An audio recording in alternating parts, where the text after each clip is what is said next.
Welcome, everyone, to the 62nd Annual General Meeting of the Niagara Peninsula Conservation Authority. It's Friday the 18th, 2021, and we are going to start with our roll call. So can I please ask our Executive Coordinator, Grant Bevo, if you could please do a roll call. Good morning. Roll call beginning with Member Beatty. Member Beatty, are you online? Does not appear so. Member Brady. I see him there. He's waving. Member Clark. It's my pleasure to be here today, sir. Member Kuhn Peterson. See, we have a caller in. I'm here. Member Cridlin. I'm here. Member Fior. Good morning. Yep. Member Foster. Present. Member Halenga. Good morning and present. Member Hewson. Member Hewson. Member Ingrayo. Here, thank you. Member Taywall. Here. Oh, I see Member Hewson has just joined us. She's waving. Member McKenzie. Present. Member Metcalf. Member Rapley. Here. Member Smith. Yes. Member Steele.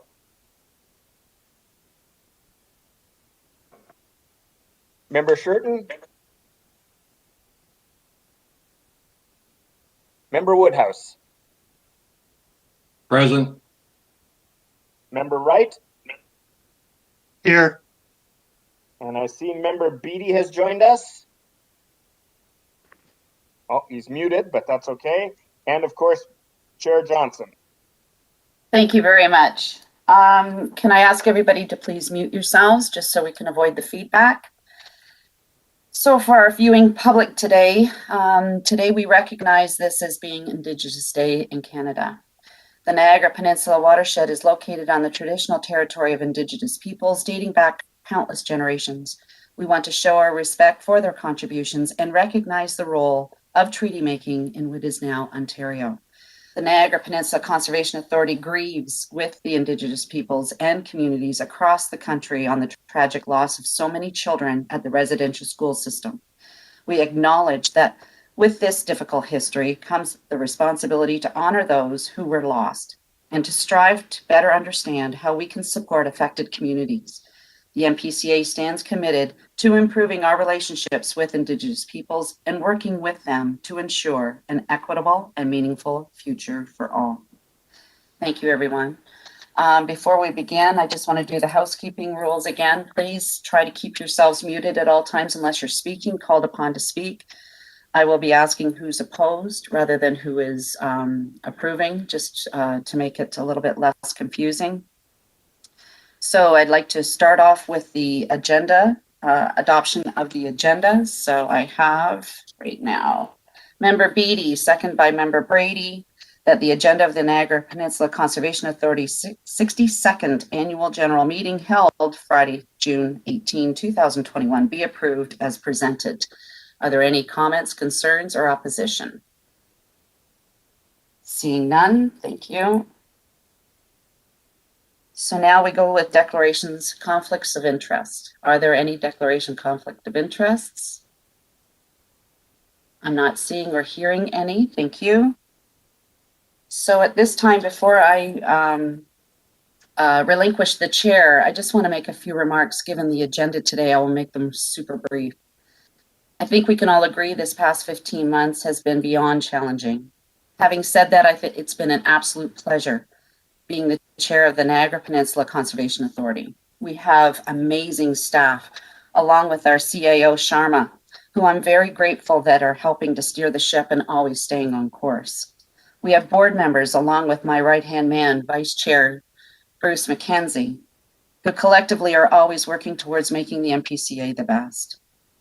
Thank you to both the public and the board members who work behind the scenes on the governance committee, the finance committee, the strategic plan committee, and the very important public advisory committee.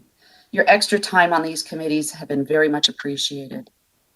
So at this time, I would like to conclude my remarks by giving you all a huge thank you. You have made this job so much easier just with your cooperation and your strive to make this organization open and transparent, working with the staff who are of the same ilk. They just want to make sure that we are all doing it the right way, but we're doing it for conservation, preservation, restoration. So at this time, I would like to formally declare the 2020 business year concluded and that the chair position be deemed vacant. So I got a little confused here. So Chandra, do I turn the chair over to you or do I make sure that this motion is passed first? Member Chair Johnson, please have the motion passed before you hand it. Okay, thank you. So I have it moved by Member Clark, second by Member Kuhn-Peterson, that the Board of Directors conclude the business of 2020. Any opposed? Seeing none, thank you. And further that the chair be declared vacant. So it's moved by Member Cridland, second by Member Fior, that the chair's position remain vacant. The chair and the vice chair. I'm sorry? You said the chair. The motion is the chair and the vice chair. Thank you. I got it differently, but that's okay. That's good. Actually, that wraps it up into one motion instead of two. So that the chair and the vice chair position are vacant. Any opposition?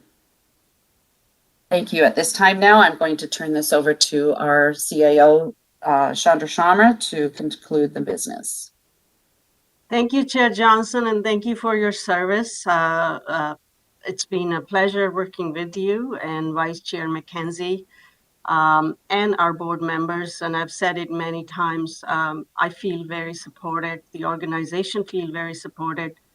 And the reason why we've been able to do so much in such a short amount of time is the support of the board and your leadership. So thank you for that. I will take over the meeting now and call the meeting to order. I noticed some new members have joined, so I will ask our clerk, Grant Bible, to do another roll call, please. All right, roll call beginning with Member Beatty, I am here. Member Brady, I am also here. Member Clark, I'm still happy to be here. Member Kuhn-Peterson,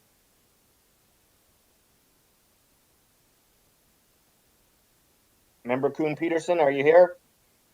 See, we do have a call in. All right, I'll mark her as attending. Member Cridland. Here. Member Fior.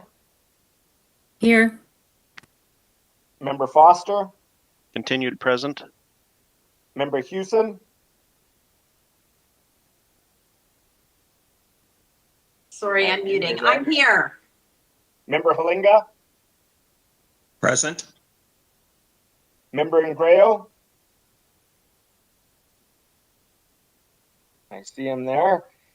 Member Johnson. Member Kwal. Here. Member Mackenzie. I see him there. Present. Member Rapley. Here. Member Smith. Yes. Member Steele. Here. Member Shurton. Member Woodhouse.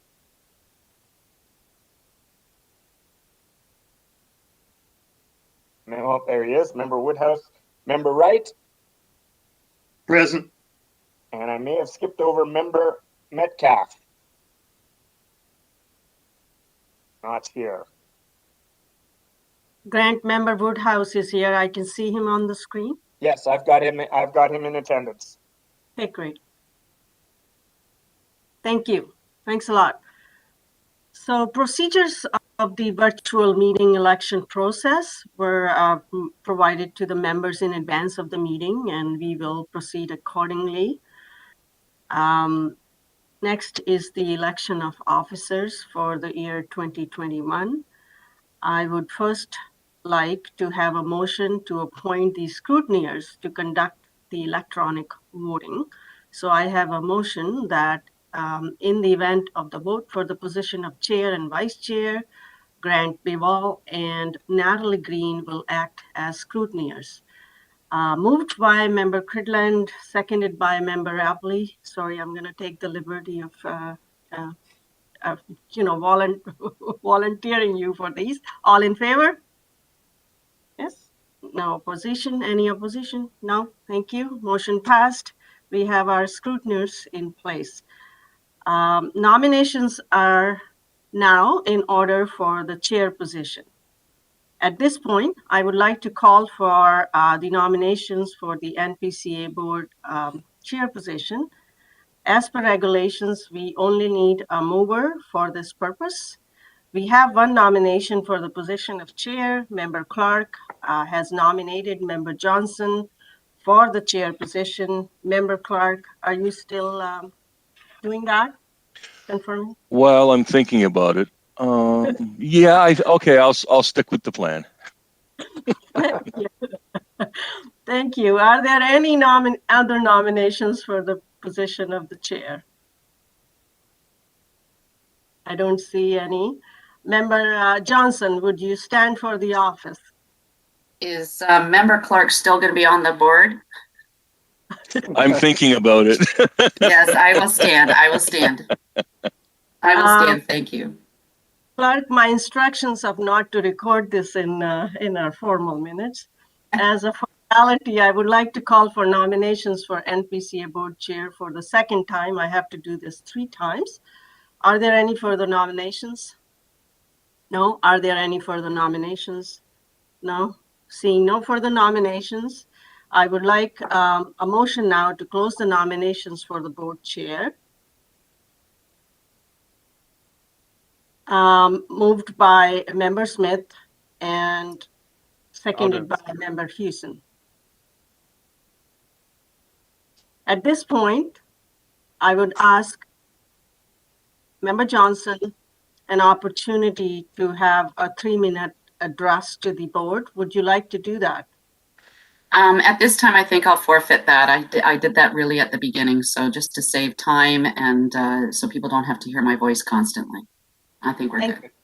Thank you, Member Johnson. Madam CAO, Yes. if I may interrupt, may I ask you to call for a vote on closing the nominations? I'm going to do that right now. Sorry, my apologies. I'm going to now ask that we close the nominations for the chair, and anybody against? No? Passed. Thank you. So at this time, I will ask our scrutineers to start the voting, and this will be an electronic vote. As per procedures, everyone else will be booted out of the meeting for a few minutes. This may take a few minutes, so I ask for your patience. May I ask, Madam CAO? I believe we only have one candidate. Do we not just move that she is now the chair? I do not believe an election is required. Okay, thank you. If does everyone agree on that? I think so. Right. Yeah. Thank you. Clerk Beval, are you okay with that?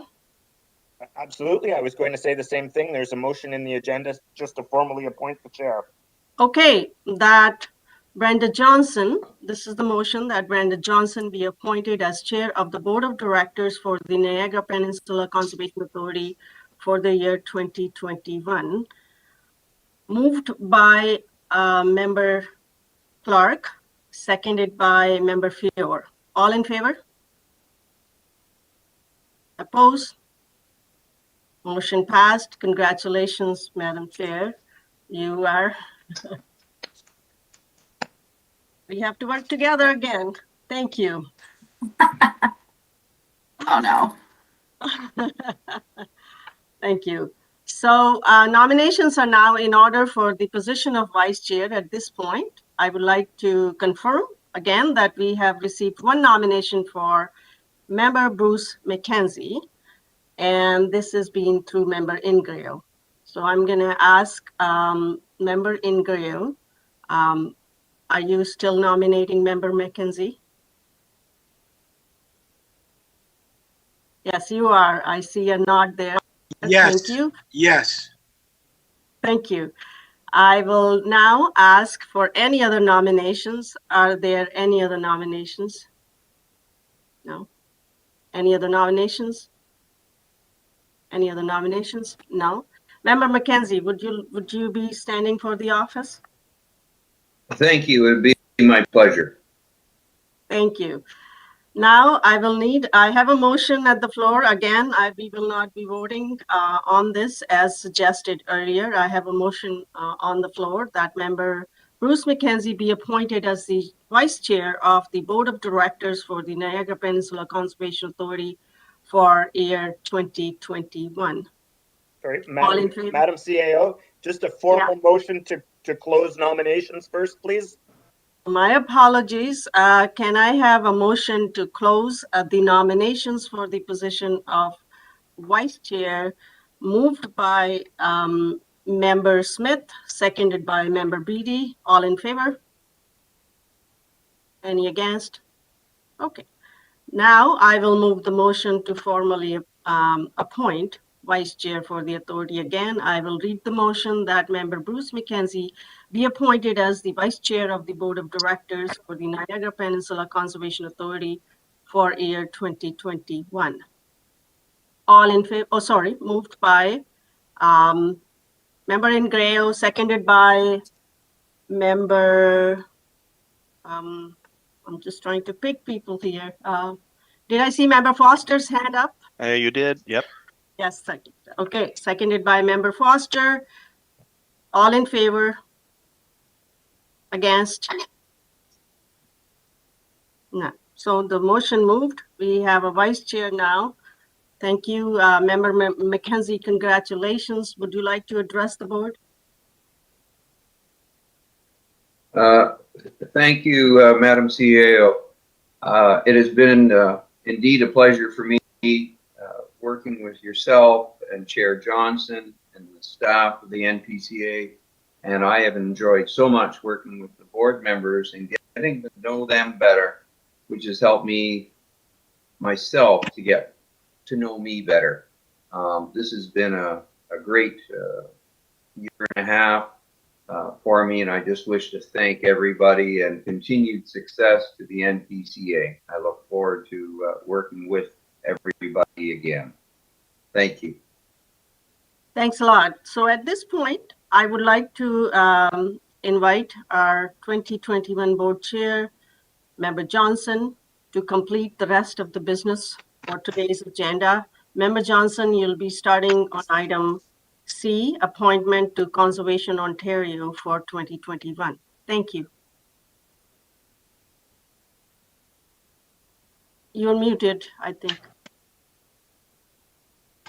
My apologies. Thank you, everyone. And on behalf of Bruce and myself, thank you for your confidence to carry on the rest of the year.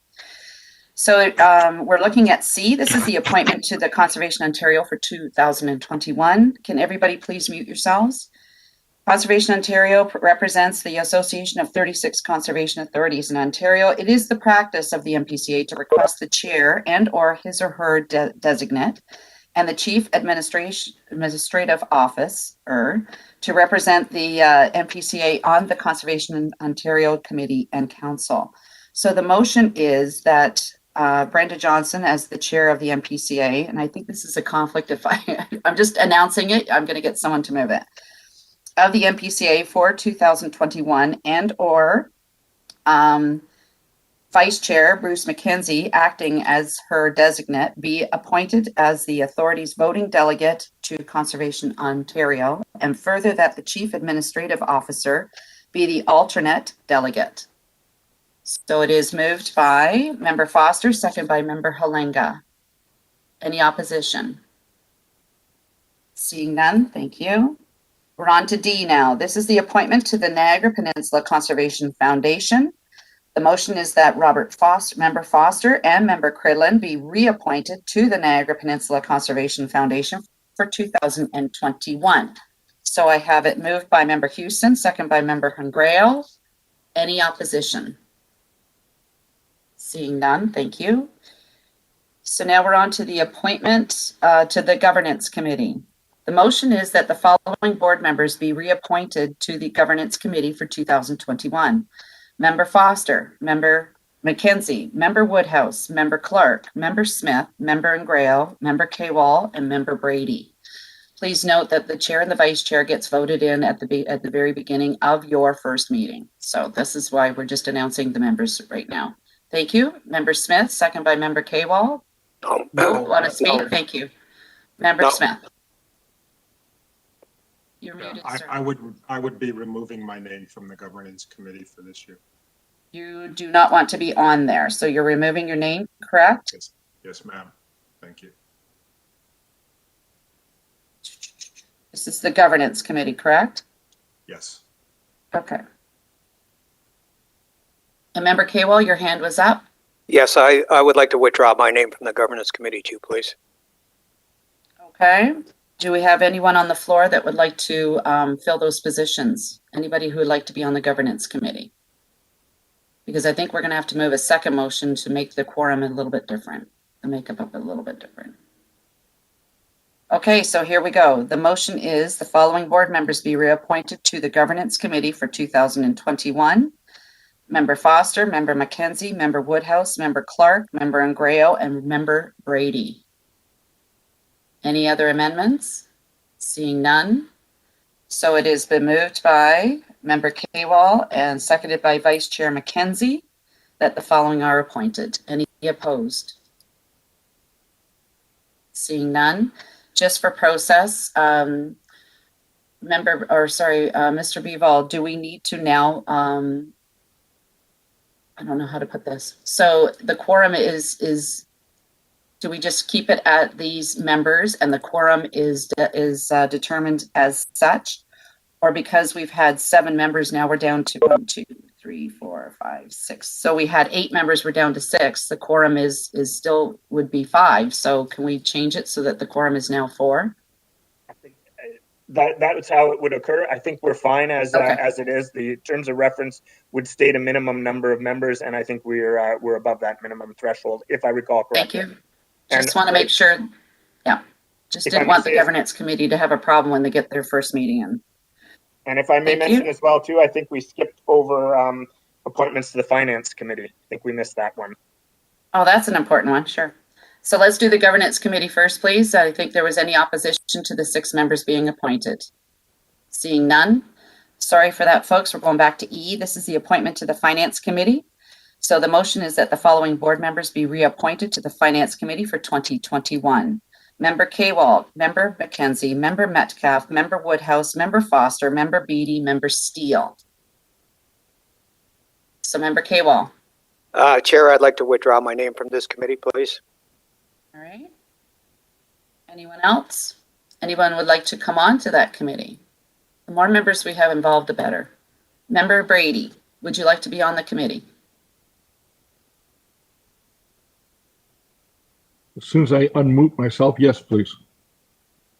Thank you. Anyone else? Any other amendments? Member Johnson. Yes, sir. It's Member Foster here. So just a quick question to Ken. I thought he did an outstanding job in the chair position last year. Is there any particular reason he wishes to step aside? And the reason is that I was hoping he would continue into that role this year. As me as well, but I was not trying to. Go ahead. Member Kewall, would you like to answer that? Or I just can't commit the time and effort, and I think it's also an opportunity to step aside and let new leadership step up and run the committee. So, okay. Well, it's unfortunate. You did an outstanding job, Ken. So absolutely. Thank you. Thank you, Member Foster. Words out of my mouth. Thank you again, Member Kewall. So let me reread the motion, please. that the following board members be reappointed to the Finance Committee for 2021. Member McKenzie, Member Metcalf, Member Woodhouse, Member Foster, Member Beatty, Member Steele, Member Brady. Any opposition? Thank you. And again, your chair and vice chair will be elected in your first committee meeting. So now we're going to the appointment of the Strategic Plan Committee. This is not G. The motion is that the following board members be appointed to the Strategic Planning Committee for 2021. Member Kowal, Member Hewson, Member McKenzie, Member Wright, Member Smith, Member Halinga, Member Woodhouse, Member Brady, Member Beatty, Member Rapley. Any amendments? Any opposition? So it's moved by Member Rapley, seconded by Member Smith. No opposition? Thank you. And now we're on to, we don't need signing officers, so we're going straight down to discussion item. Report number FA 4021. This is the draft Npca 2020 annual report. So I'm moving it over to the CAO, Sharma. Go ahead. Thank you, Chair Johnson. On behalf of Npca staff, we haven't prepared a presentation because you'd already seen a wonderful video earlier this year in February. I just want to say again that 2020 was an extremely challenging year for the organization, but you can tell from looking at this report that a lot of work was accomplished by our staff with your support and encouragement. I would like to thank each board member again for your direction, understanding, and support to take the transformative journey forward for this organization. The support from conservation authorities and the community at large through the Conservation Authority Act process was phenomenal. And we are thankful for the community partners and supporters and to all the stakeholders and people at the grassroots level. We are most proud of in 2020 was during the pandemic, how we managed the organization, how we manage our parks, how we operated. We kept all of our staff meaningfully employed. That was a big win for myself and for the board. We launched our strategic planning process, and if you see our accomplishments, our visitorship to the conservation areas increased by 70%. We had over 1,200 permits reviewed and planning applications reviewed during the year. We had our volunteer support continues to grow even during the pandemic. Almost 3,700 volunteer hours were recorded. And several media stories. We financially did very well. We financially sound. And our work with Niagara Peninsula Conservation Foundation was significant. And that organization, along with Npca, is coming along really well under the leadership of Member Insina and Member Foster. Finally, I want to commend staff who contributed to the development of the annual report and production of this report across the organization, as well as our communications team for their efforts on laying it out and editing it and producing it. At this time, it is a draft report in front of you. After you approve it, it will be edited and produced online mostly, and we will be printing some copies.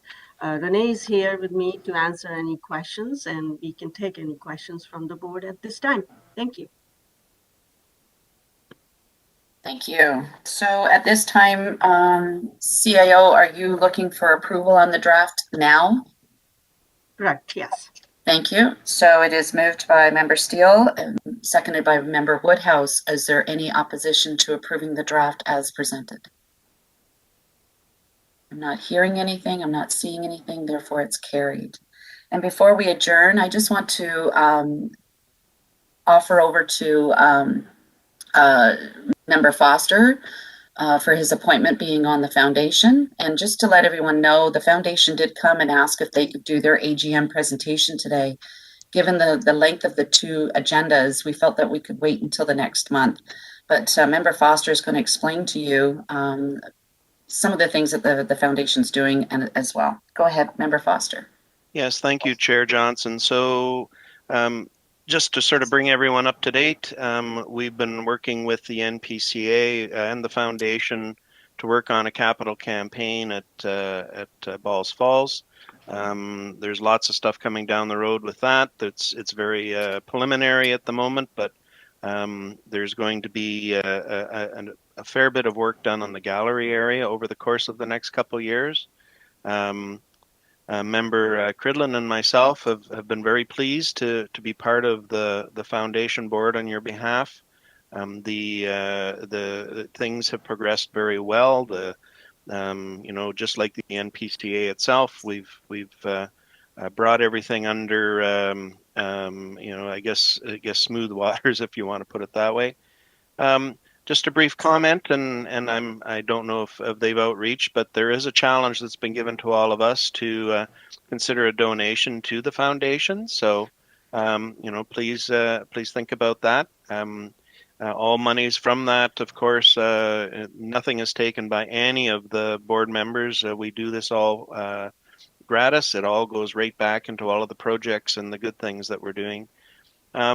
Just one last thing, and Don, you might want to add into this as well. But we've actually had a number of the comfort pens done. There's a program that we put in place. If you're interested in doing a present for someone special in your life, the comfort pens are available and through the foundation. So, please outreach to Andrea if that is of interest to you. So, thank you. Thank you. Member Cridlin? Thank you. Thank you for those comments, Member Foster. Again, just for everybody to be watching, social media is going to be a real key way for us to, reach our public and excite them about all the things and ways they can help support the foundation. So for those of us that are maybe still new to social media a bit, sharing, tweeting, all those good things, Instagramming, that's really going to help us lift the foundation to a place that it hasn't been before. So thank you for all the board support so far, and I'm looking forward to reaching all of our very aggressive goals. Thanks. Thank you. And one last speaker, Member Houston. Thank you, Chair. I just have something quick. I would love a pen, first of all. And secondly, I'm just wondering, do we incorporate legacy giving into the foundation? I'm wondering if that's something that we have in the works or have in place. Thank you. Member Foster, you are now the new, I believe, treasurer of the foundation. You might be able to answer that. Yeah, Diana, if you want to give money, we're more than happy to take it and sign whatever agreement you want with it. Yes, we're looking at a wide variety of differing things, and Tom will talk more about that when he comes in front of the board at our next meeting. Okay, just want to make sure that's on the radar. Thank you very much. Thank you. And just to let you know that they are very flexible that way, because my honorarium goes to the foundation and with 25% going to the Bimbrick volunteers. So they're very good about redirecting your money and what would you like to do. Anyways, so thank you very much, everybody. It is now time to adjourn. I'm just going to let you know that it's 10:04 now, so I'd like to maybe start back up at 10:15, so it gives us a 10-minute nature break between meetings. So it's been moved by Member Wright, second by Member Beatty, that we adjourn and take a recess for 15 minutes in between. Any opposition? No, Member Houston? Sorry, quick question. We're just muting this meeting. We're not jumping onto another meeting, right? No, everybody stay online. You can shut your videos off if you want, but we will start back up at 10:15 on the regular board meeting. Thank you very much, everyone, for a very smooth AGM. We'll see you at 10:15.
So welcome everyone to the full authority meeting.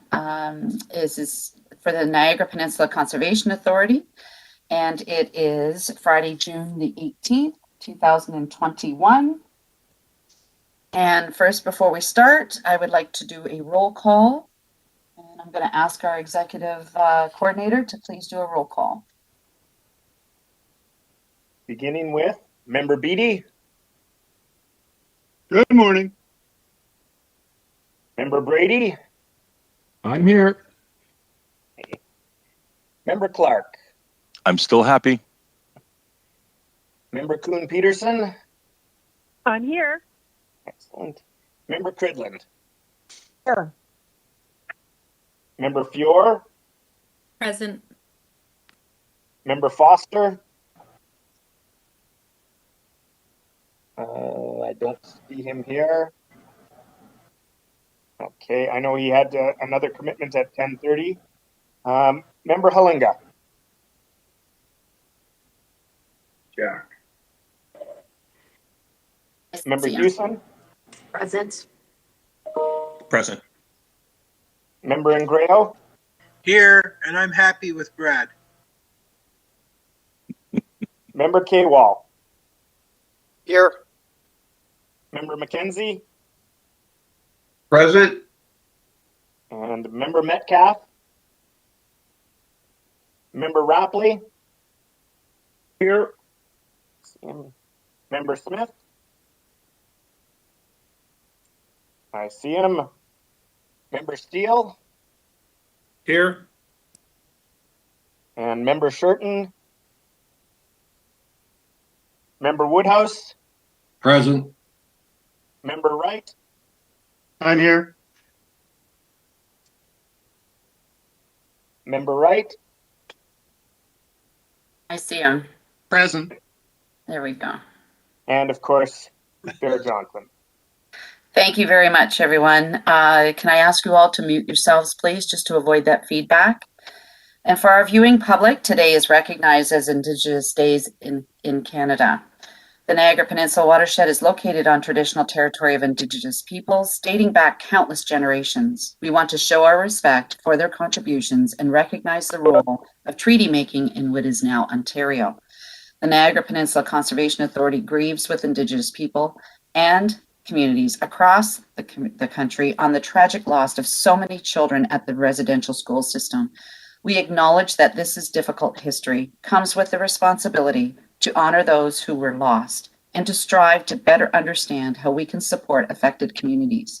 The Npca stands committed to improving our relationships with Indigenous peoples and working with them to ensure an equitable and meaningful future for all. So thank you, everyone. Changes to the agenda. Executive Coordinator Bevo, are there any changes to the agenda, please? As noted in the agenda, there's item 5B and item 8B are related to the same matter. So there's been a request to address them together at the time of the presentation. And same with the delegation, that matter pertains to 8C, and the delegation has requested that it be dealt with after their presentation as well, although I understand there's been some additional information submitted too that may alter that course. Finally, there is a revised report for 8D number 41 that was circulated separate to the agenda package to members as well, but they should have it.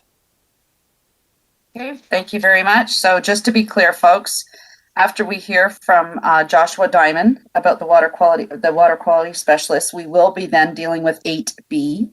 And after we hear from the delegate and Yagi, sorry, my apologies, Anne, we will be dealing with 8C, which is about the Wayne Fleet Bog, because it also deals with the correspondence, just to keep the bouncing ball and everybody tuned in. So may I please, we're going to have a change to the agenda. So as amended, so it's moved by Member Beatty, second by Member Brady, that we approve the agenda as amended. Anyone opposed? Thank you. And just to let you know, Deborah Kuhn-Peterson, Member Kuhn-Peterson is texting me as we go along. So I'm getting her approval as we go along. All right, thank you.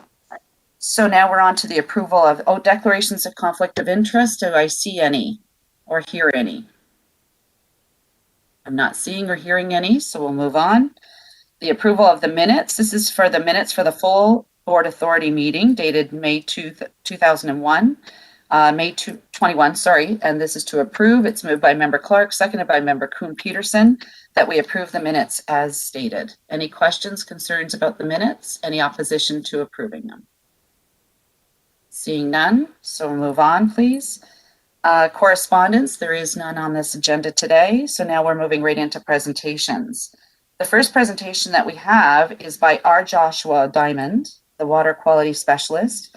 This is regarding the Water Quality Monitoring Program Summary Report for the year 2020. Again, this corresponds with item 8.B, report number FA3821, the Water Quality Monitoring Program Summary Report for the year 2020. So we will be doing these in tandem. So I would like to now call on Mr. Diamond. There you are. Welcome, Hello, sir. Madam Chair. And go ahead, you're on. Okay, I'm going to be sharing my screen for the presentation, if that's okay. Absolutely, please. And then after you're finished, I'll get you to remove the sharing so I can see everyone's faces. Absolutely. Please feel free to use the chat line, folks.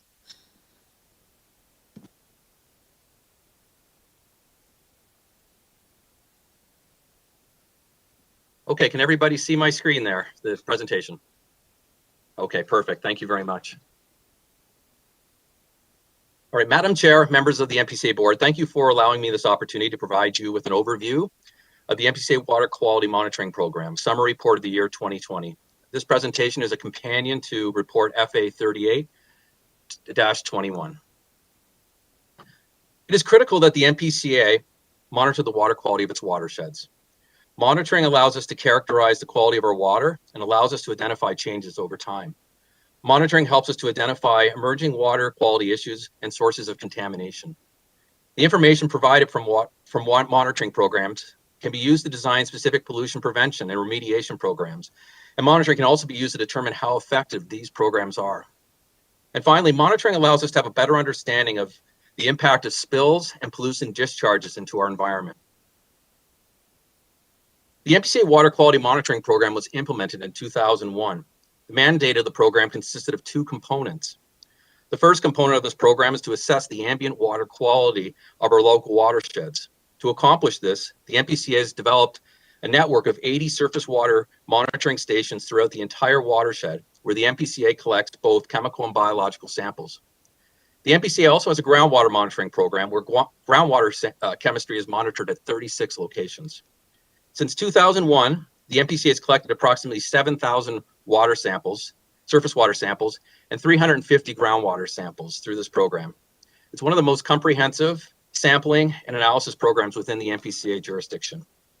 The second component of our program is a requirement to report our water quality information to our partners and the public. This is done through our annual water quality reports, our watershed report card initiatives with Conservation Ontario, and other special studies that emerge. For the Npca Surface Water Quality Monitoring Program, the Npca collects its samples during the ice-free season from March to December usually. And water samples are analyzed at accredited labs for a whole suite of water quality parameters, such as general chemistry, nutrients, metals, and bacteria. Groundwater samples are collected yearly in the fall and will be described later in this presentation. This table shows a list of key parameters that the Npca uses for our analysis in our water quality reports. The parameters selected have ecological threshold values, such as provincial water quality objectives and Canadian water quality guidelines. These parameters are both sensitive to rural and urban land uses and commonly used by conservation authorities all around Ontario.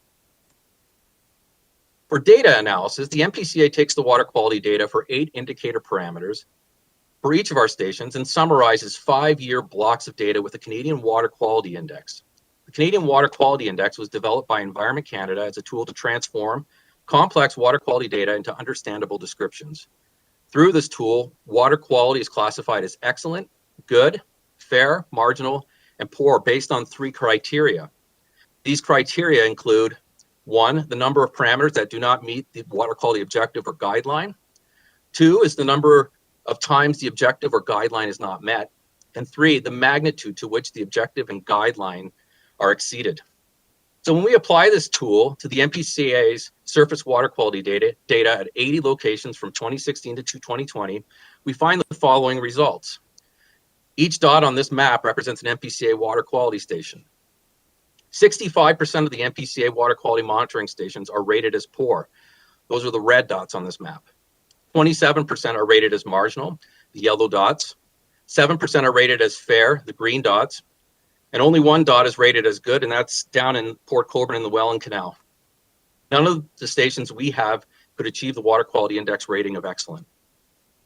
The highest quality ratings in the Npca watershed are found in the Effingham tributary of the Upper 12 Mile Creek in Pelham, Point Avenue Drain and Beaver Creek in Fort Erie, an Upper Welland tributary in Hamilton, the Lower Welland River in Niagara Falls, and of course the already mentioned Welland Canal.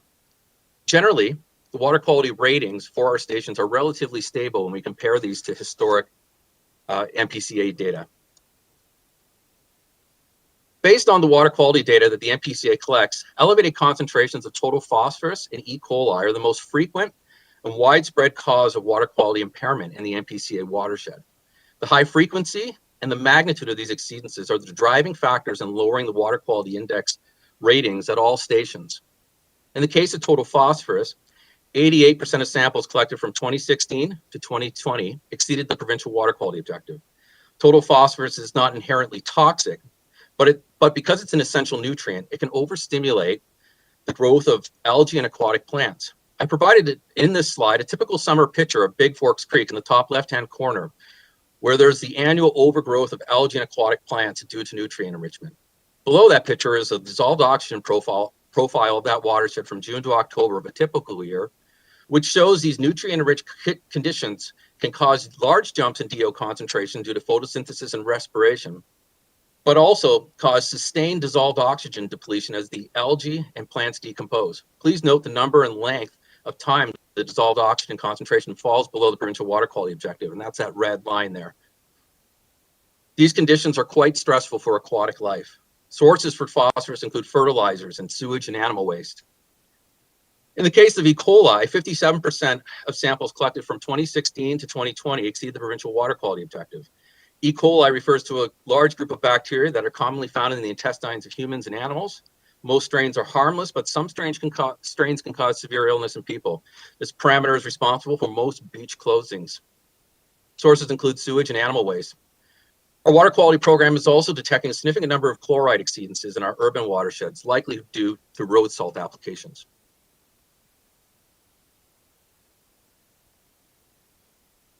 The Npca's groundwater monitoring network consists of 15 wells from the provincial groundwater monitoring network and 31 Npca wells installed in 23 locations through partnership with the Npca and the Ontario Geologic Survey. Dots on this map represent a groundwater monitoring site. Groundwater samples are collected yearly in the fall at 35 wells and analyzed for a variety of water quality parameters, and these are compared to the Ontario drinking water standards. The water quality at most wells meets the Ontario drinking water standards, but there were some observed health exceedances, health-related exceedances, that is. Health-related exceedances have been followed up with the Ministry of the Environment and also the public health units. These exceedances were found to be attributed to the natural conditions of the groundwater. The Npca also did find a number of aesthetic-related exceedances. Aesthetic-related exceedances may not be a source of a health-related exceedance, but these exceedances typically make the groundwater unpalatable or otherwise unpleasant for normal use. The Npca continues to recommend regular water testing and water treatment when using groundwater for drinking and other uses. There are several strategies that the Npca uses to improve water quality in our watersheds.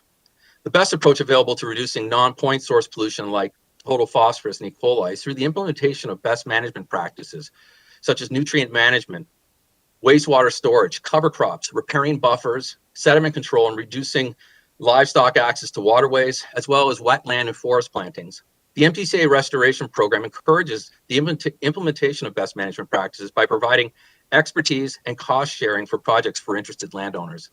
Another strategy to improve our water quality is the Npca continues to work with our municipal and ministry partners to investigate water quality issues of concern that are identified through the Npca's water quality monitoring program.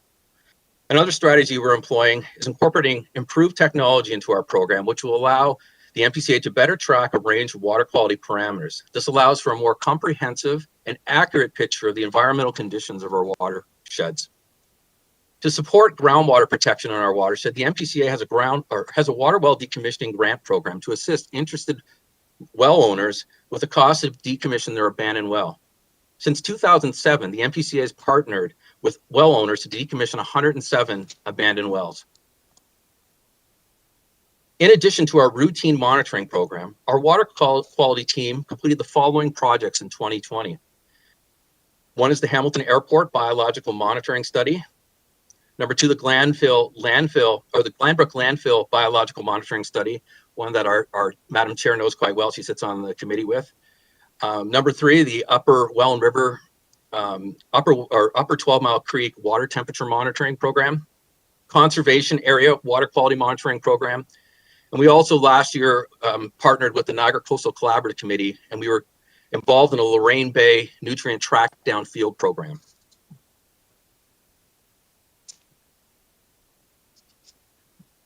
The data collected through the Npca's water quality program is very robust and used by many other agencies. In 2020, the Npca received 61 data requests for our water quality data. Over time, there has been an increased demand for our data, highlighting its importance to our watershed. Data request users include our municipalities. Recently, the Niagara region made quite a large data request for water quality data in the Lower Welland River for the South Niagara Falls wastewater plant environmental assessment. They were trying to define background conditions. We also partner with the Ministry of Environment for their, they often will call us if they're doing an investigation and they're looking for background data as well. Plus many other government agencies will contact us. We also have academics, Brock, McMaster, Niagara College asking us to share data and work with them, consultants and the public. So our data is used by a wide variety of people. And Madam Chair, board members, that's my presentation. I thank you again for your attention, and I'd be happy to answer any of your questions. I'd like just to acknowledge our partners there. They've been great partners. I've been with the program since 2001, and I've been very happy to work with all the municipalities and our other agency partners. And I also just like to highlight my colleague. There's only two of us in this program, and my colleague's Eric Augustino. He is the best water quality technician in the province, and I wanted to show you his picture and acknowledge him as well. Thank you. Thank you very much, sir. Can you please take down the presentation? I see that Member Smith wants to ask a question, but there are probably others as well. I'll ask Member Smith and then Member Woodhouse right now and Member Fior. Okay, go ahead, Member Smith. Yeah, thank you, Madam Chair. Josh, you mentioned decommissioning wells, and I think you said that we've partnered with 107 residents over the last, say, 20 years to decommission wells. I'm assuming that's a financial partnership in that we're contributing, and I'm wondering, do we do assessments? So I think decommissioning wells is a great thing, and I'm sure that scientifically it's something that has to be done to ensure the water quality, the groundwater quality. How often do we, I guess, analyze? I don't know what it costs to decommission a well, so let me say that our budget for decommissioning wells in the organization, let me just make up a number, is $10,000 a year. Is it well spent, or is there other ways to ensure water quality is maintained? Maybe better ways. So maybe it was good when the program started in 2004 or something, but maybe now it should be assessed. Is that true, or do we feel that no, we're still getting good bang for the buck as far as water quality is concerned?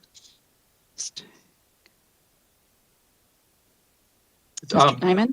Yep, through Madam Chair to Member Smith. So the Water Quality Monitoring Program, or the grant program for decommissioning water wells, started in 2007. It's a cost-sharing program.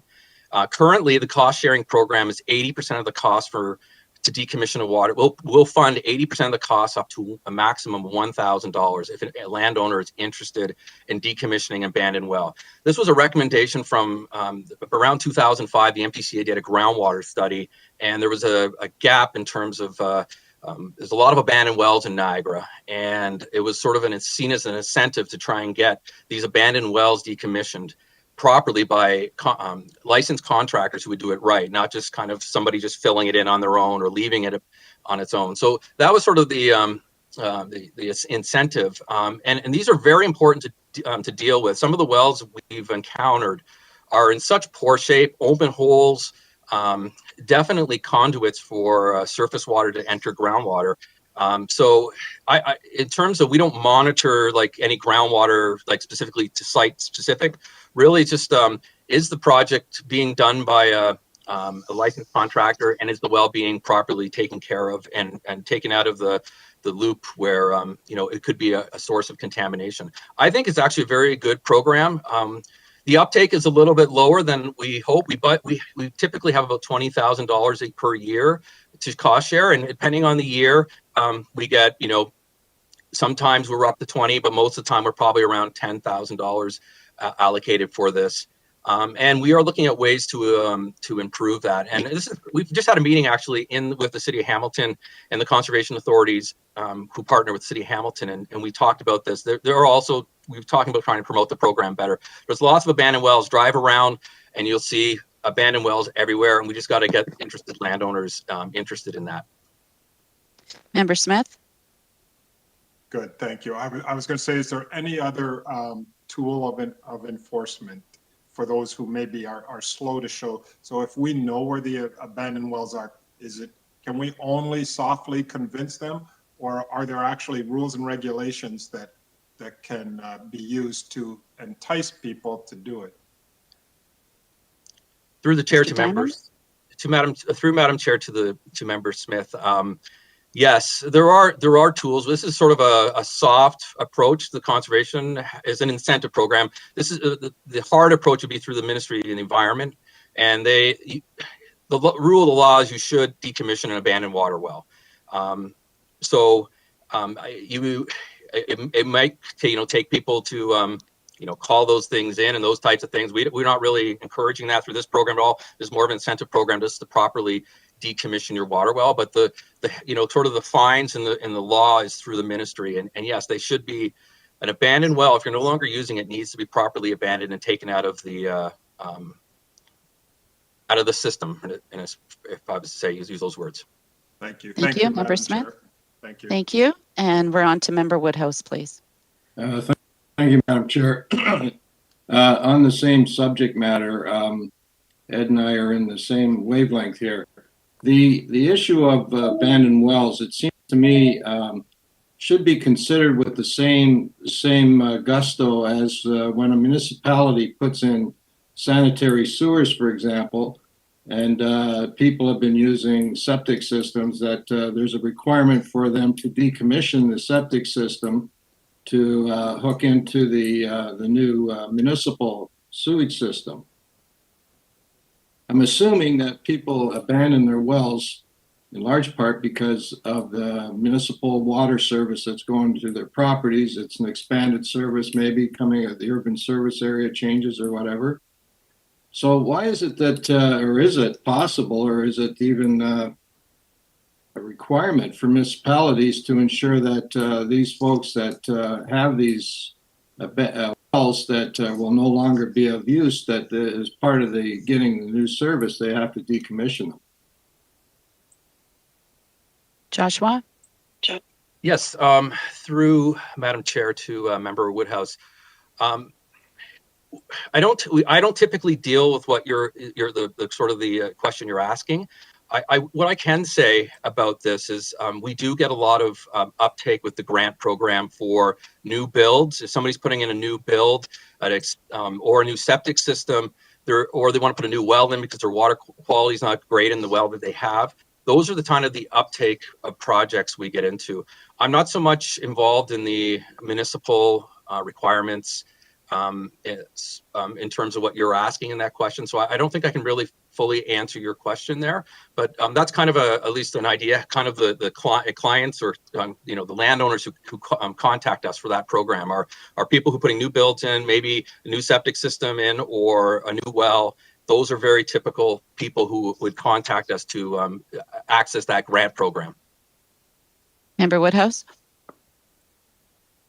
So, and I thank you for that, and I understand the you know, the lines of demarcation that are set up here. But from a board perspective, and a concern as to ensuring that you know, groundwater and you know, the watershed itself is protected in a way, you know, and you know, the safety aspect of having an abandoned well on some of these properties can be quite severe and cost somebody their lives. So maybe the board should be taking a position, Madam Chair, with that in mind, that that our position would be one of us, you know, encouraging municipalities and the ministry to, you know, provide that insurance. So if somebody wants to build a new house on property that has an abandoned well, or any of those kind of situations where it's been requested, that it be mandatory for those new property owners or previous property owners or current property owners to be able to address this matter before they're allowed to do anything else.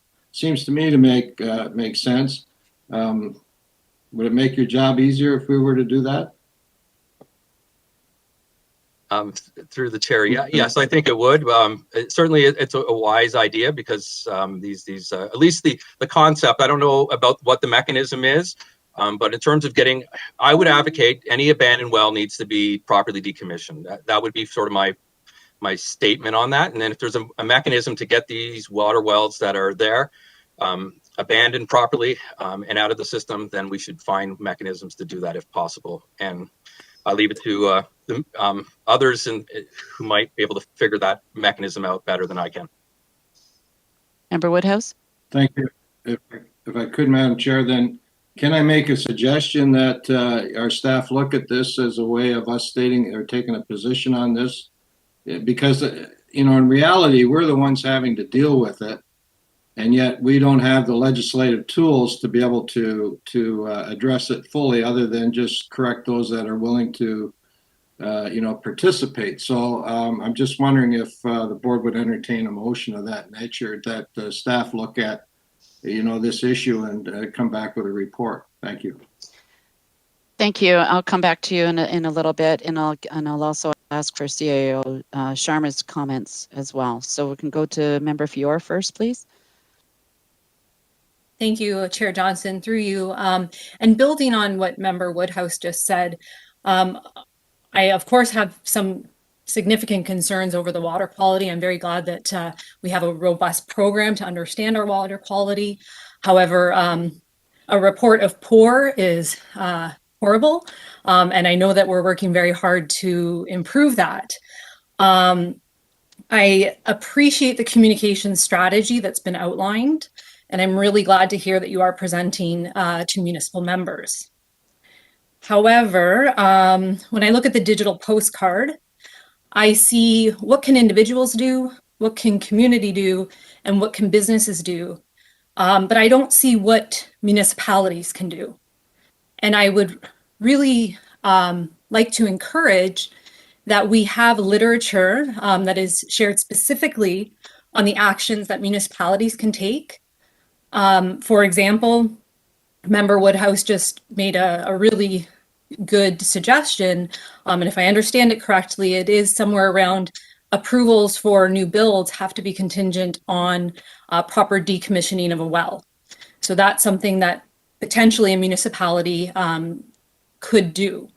Another one, you know, specifically salt on the roads, changing the way that they salt the roads, what they're salting it with, the frequency, etc. I think municipalities play a massive, massive role in improving our water quality, but I don't see any targeted literature toward them, especially on that postcard.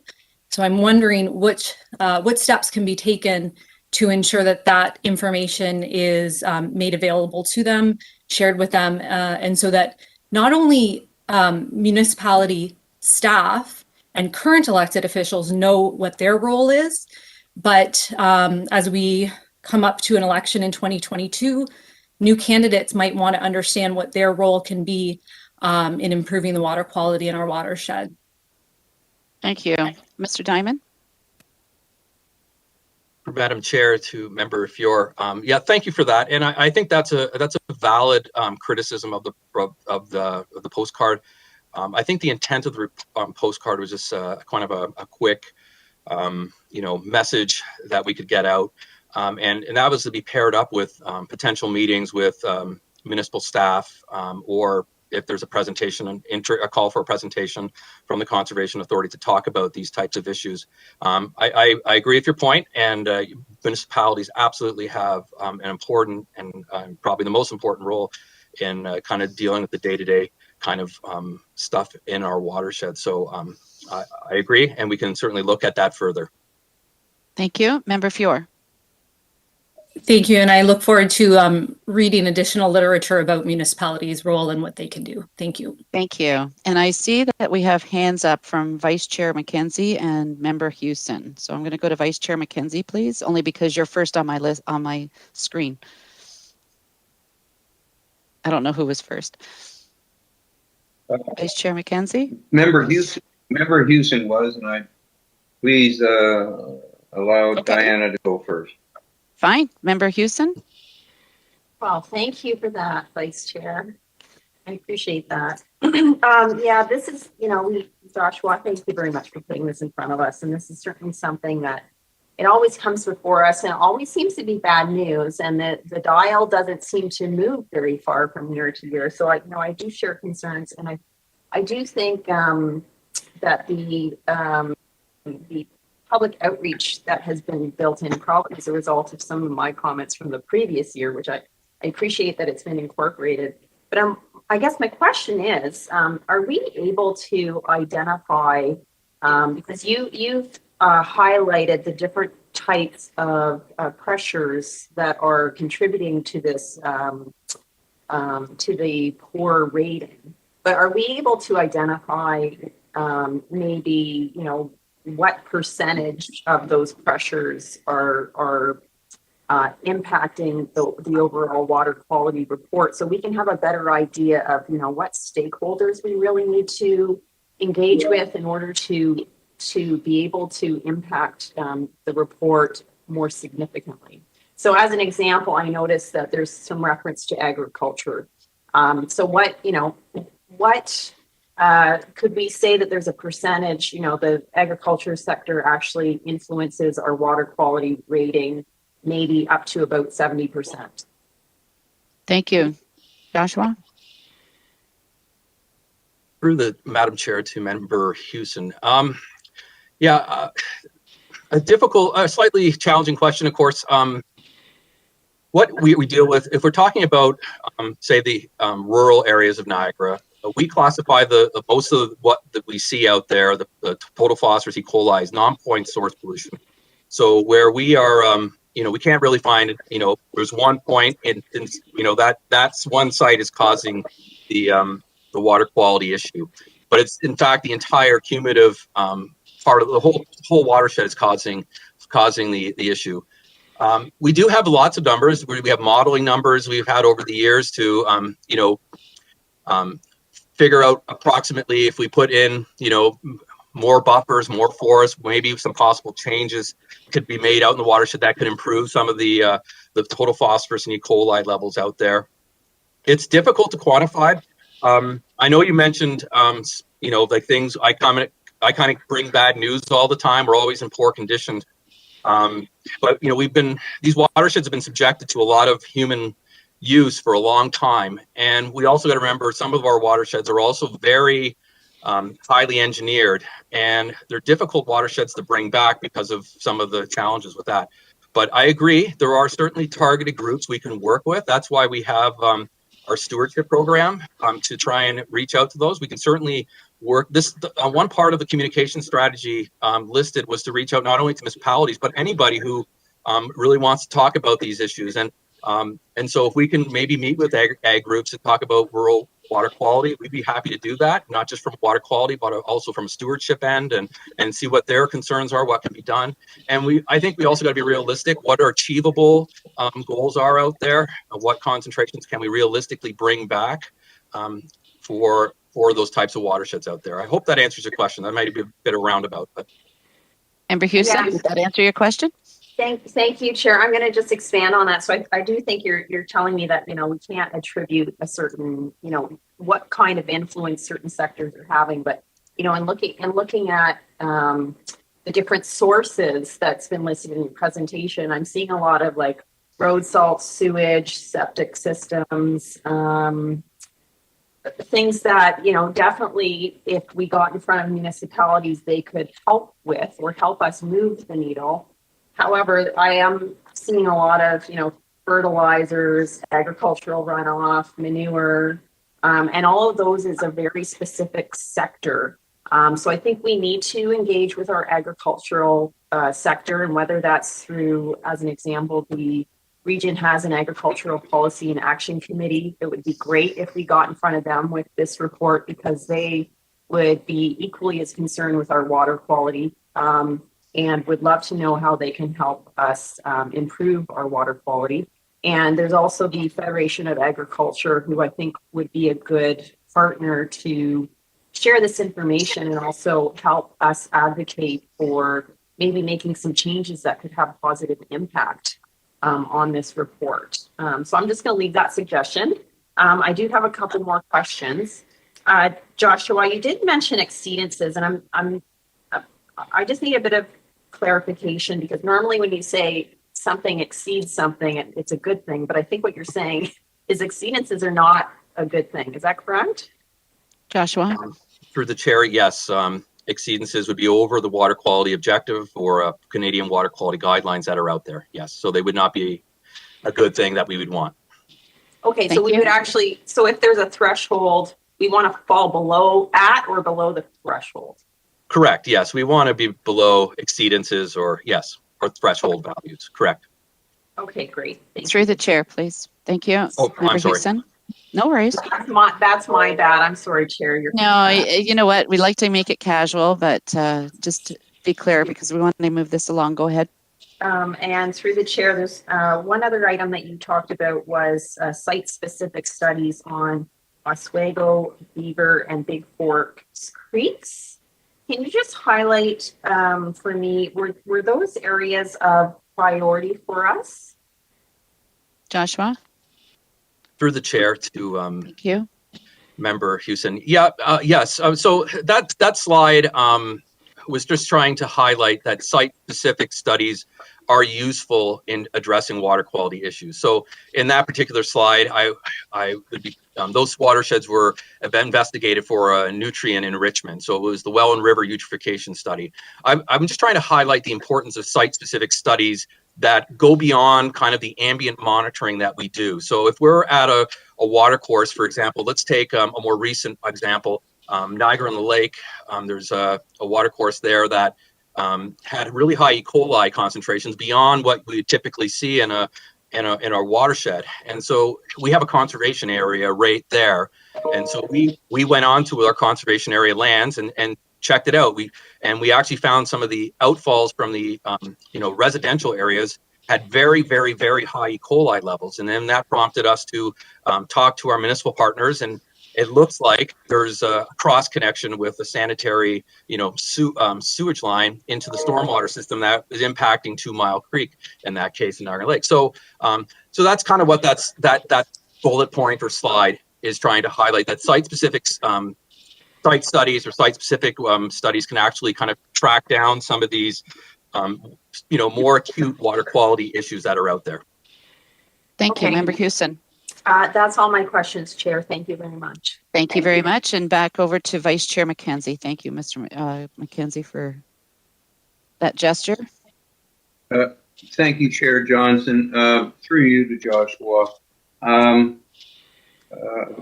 First question is, Joshua, have you experienced a reluctance from property owners of inviting yourself or government staff, whatever agency might be responsible for well decommissioning? So is there a reluctance in your mind of property owners in inviting you onto the property because they're afraid of what you might find or say? Joshua? Through Madam Chair to the Vice Chair. No, because because the water well decommissioning program is sort of driven by the landowner in a sense, they're contacting us. They want the grant. They don't seem to have any reluctance. I've never encountered that with that program. If you're talking about, other properties, I maybe rarely encountered, property owners who don't want government on their land, and they maybe have concerns. And I don't know what the issues are, other than, they maybe just believe that their property is their own and government shouldn't interfere in some way. But in terms of the water well decommissioning program, never had that issue. It's like I said, it's a voluntary program. It's completely driven by the interest of the landowner who wants to access the grant money that we have. It's very similar to what the restoration program has for a lot of their stewardship activities. Thank you. Member McKenzie? Yes, Chair, and this is just a general observation. Joshua's report, I think it's excellent. We could talk about it for days productively. It really illustrates how the Npca and the conservation authorities across the province deal with water on two frontiers. We mostly think of the surface water that we see and enjoy every day, but we rely on the groundwater as well for our drinking water for many of our residents, but it's out of sight until the experts like Joshua and his team start to look down into the ground. And after Walkerton, I'm ashamed that we don't have more funding for groundwater monitoring in this province. Our health depends upon it. So I hope that in our strategic plan as we move forward with this is that we will be able to highlight the importance of our water monitoring and restoration programs. And I really like what Joshua was saying about working municipalities. They have a lot of knowledge out there. They know where, or should know where, there's gaps and gaps that we could help fill or provide them with guidance. So Joshua, and to your team, thank you. Thank you, Vice Chair. Well said. Joshua, any last comments? This is the last of the questions. Through the chair to the Vice Chair, thank you very much for that. And last year was a challenging year, but we were able to get a lot done. And I agree with what you're saying. I'm impressed with how much we can do with just two people. I know you have the board report, but if this board report is actually the Coles Notes version of a 201-page, larger document that really gets into the meat of the water quality data and groundwater and surface water data. So we work hard to try and bring that to you. And but yes, there's certainly data gaps, and we hope to work with our partners to do as good a job as possible to improve the water quality, both surface water and groundwater in our watershed. So thank you for that. Thank you. Vice Chair? All set? Okay, thank you. And thank you, Chair Johnson. Thank you. And I promised Member Woodhouse we'd go back to him for a second time, and then I have Member Smith for also a second time. So Member Woodhouse, we'll come back to you first, and then we'll go to Member Smith. Thank you, Madam Chair. My only point was that I would hope our group supports a motion to direct staff to make a report on these abandoned wells. Thank you. And Joshua or CAO Sharma, would you like to comment on that? To you, Madam Chair. Thank you for that comment. We can take it as staff direction if you like. Okay. Instead of a formal motion, Member Woodhouse, what I'm hearing is on the decommissioning side of things, you would like to get more details around what that program does, where the gaps might be, what different roles and responsibilities of different agencies are, who is doing what in that. And we can certainly look into that and bring it for the information of the board and see what, if any, actions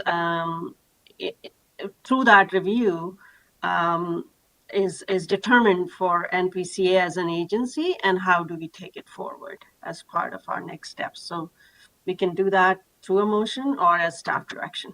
So Member Woodhouse, are you comfortable with that direction? Yes, as well as and it probably was answered, Madam Chair, is that some recommendations be attached to that as well? Thank you. And I see the shaking of the heads. Yes. So I'm comfortable with that being a direction. So I strongly support that as well. thank you. So Member Smith, last second time speaker. We do have delegates waiting in the wings here, folks. Go ahead, Member Smith. Thank you. Just quickly, the Ministry of the Environment just a month ago released a report on the point source of pollution, toxic pollution in St. Catharines. 908 times the allowable limit of PCBs going into 12 Mile Creek. And they said it's a continuous, and this is their language, continuous and significant discharge. Now, I know they said they're entering dialogue with the landowner to address that, but I'm wondering, were we, the Npca, made aware of that? And if so, what is our role in that situation? Joshua? Through Madam Chair to Member Smith. Yeah, so we were aware. We received the first report under direction from the City of St. Catharines. They sent us the initial report to review. Our response was we'd like to see the rest of the data that was outstanding for that report. We have not seen sort of the report, but I'm aware of the exceedances and the follow-up that's kind of triggering the sort of the dialogue between the MECP and the Bayshore. In terms of what the Npca is doing with this whole situation, is because our program is quite flexible, and this is a benefit of our program, we've been able to support this issue by adding total PCB analysis as sort of a coarse PCB analysis upstream and downstream of that GM plant property as part of our regular monitoring. So we're kind of collecting this data to assist and provide to the City of St. Catharines and the ministry. Recently, actually just last week, the ministry, I had been in correspondence with them to incorporate total PCB analysis with the ministry lab, because they actually have lower detection limits than the private labs that I'm able to access. And they've agreed to do some additional total PCB analysis downstream at our provincial water quality monitoring station located at Lakeport Road. So the Npca, I would say, is we are supporting kind of on the main channel, 12 Mile Creek, not necessarily on the site-specific point source, but in sort of the ambient background. And when we get the rest of the report I'm sure a group of us will begin to comment on that when it comes through. But we are providing all our data to our partners for that, so they are aware of our data that we are collecting. Thank you, Member Smith. Thank you. Thank you. Good questions. Okay, folks, thank you very much. And thanks to Joshua. I need a presentation. Okay, so it's moved by Member Halenga, second by Member Houston, that we've received the presentation from Joshua Diamond about the Water Quality Special Monitoring Program. Any opposition? Seeing none, thank you. And then we'll move right to 8B. This is the report FA 3821. It's directly related to the presentation. It's the Water Quality Monitoring Program Summary Report for this year, 2020. For approval, it has been moved by Member Ingrao, second by Member K-Wall. Are there any opposition to approving this 8.B? Seeing none, thank you very much. Now we're on to, thank you very much for the staff presentations. We're now on to delegations. This is the first time I think we've had a delegation since we started our cyber meeting, so it's pretty exciting for me. So just to put this out to everyone, please note that all delegations must adhere to the 5-minute rule, given that our agenda is so jam-packed as well. So I will try my best to keep you on that. So Anne Yagi is with us today. She is the president of 8 Trees Incorporated, and it's regarding the Wayne Fleet Bog Restoration Program and the Biederman Drain proposal. This also corresponds with item 8C, the Wayne Fleet Bog and Biederman Drain Realignment Proposal. And before you begin your 5 minutes, I understand you have some people here that are supporting you. If you want to introduce them first before you start your 5 minutes, Yes. that would be helpful.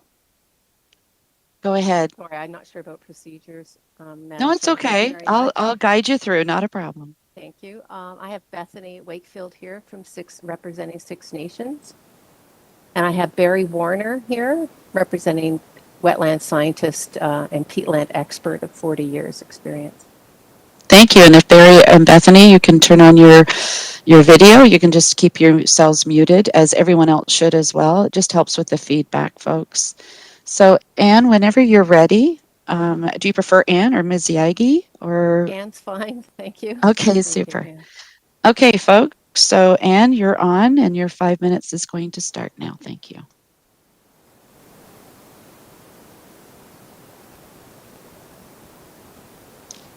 Let's get this party started. I didn't know you were sharing. Okay. You're not starting yet. Hang on. Am I not okay, now you can sharing? start. How's that? Okay, thank you. Okay. So we are a delegation of 12 organizations with experts in the areas of traditional ecological knowledge. It's called TEK, Science and Natural Resource Management. Our recommendation is based upon thousands of hours of research in the bog over the last 24 years and continues today. We are here because the Wainfleet Bog is a special provincially significant wetland. And we are here to offer support to Npca, who is the only landowner of a 1.4 kilometer section of Beaverman Drain that we recommend be realigned back to its original 1930s pre-peat mining location, which is 300 meters south of the bog. This is the first time in 40 years the engineer's report is open for update and opportunity to remove a drainage impact within a provincially significant wetland. Only the landowner can make this request to the Drainage Act. Bethany Wakefield is representing Six Nations and wishes to thank the Npca for recognizing the traditional lands of the Six Nations people. Six Nations was not consulted when this bog was turned into a peat mine, and Six Nations supports moving the Beaverman Drain back to its original location as a step towards reconciliation. Dr. Barry Warner is a professor and professional wetland scientist of 40 years experience and a peatland expert, and he states the Wainfleet Bog has not shown any indication of peat regeneration because of frequent peatland fires, declining bog species diversity across the ecosystem, increases in invasive species, and declines in species at risk populations, which are clear indications the bog ecosystem is not on a track towards recovery, and Barry recommends support of the drain realignment. The Nature Conservancy of Canada holds a land management agreement with the Conservation Authority to ensure management of the lands for habitat and rare species recovery. NCC also supports drain realignment.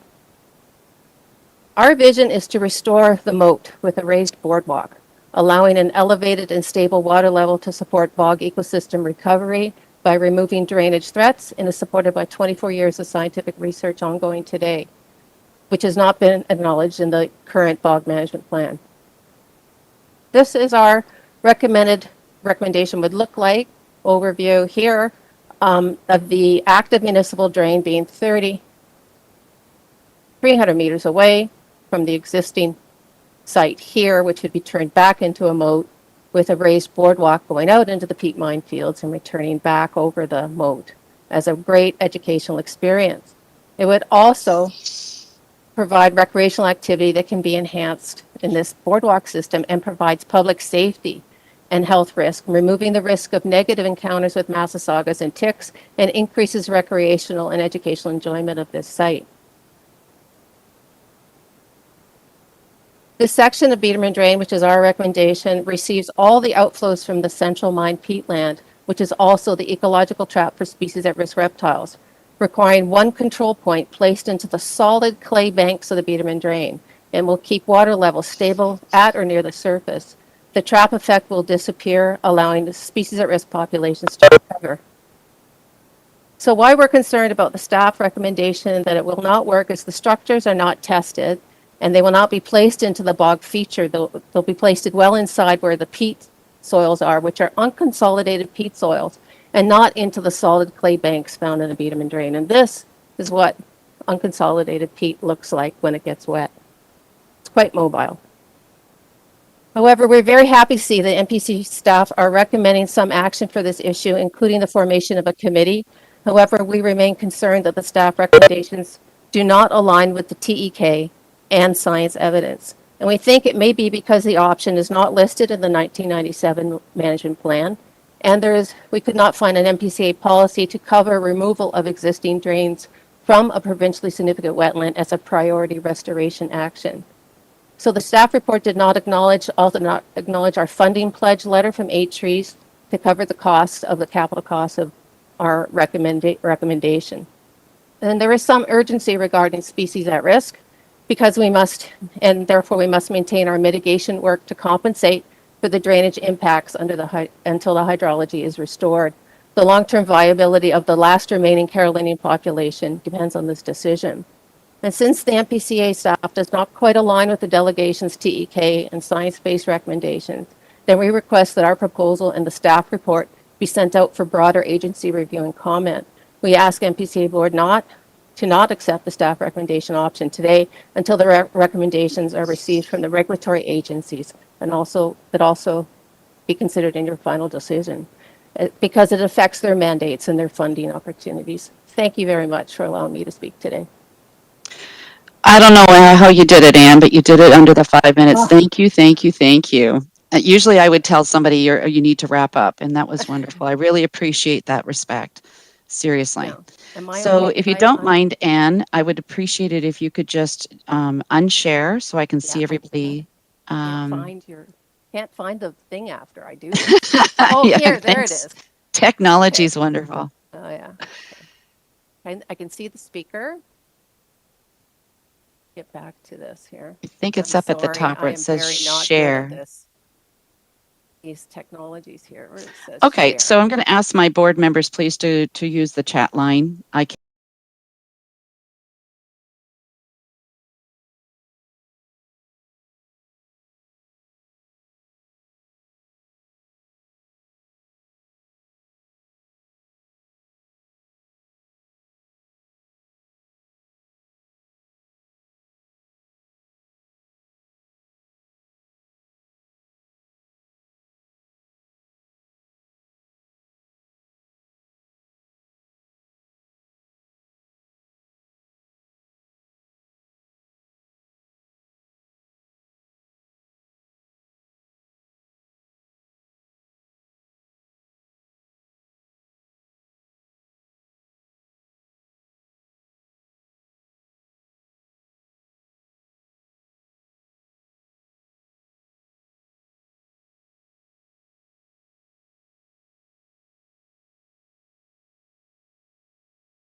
Okay, we're back. I think we've resolved our issues. So currently I have Member Halenga, Member Smith on the list. So we're going to start with Member Halenga.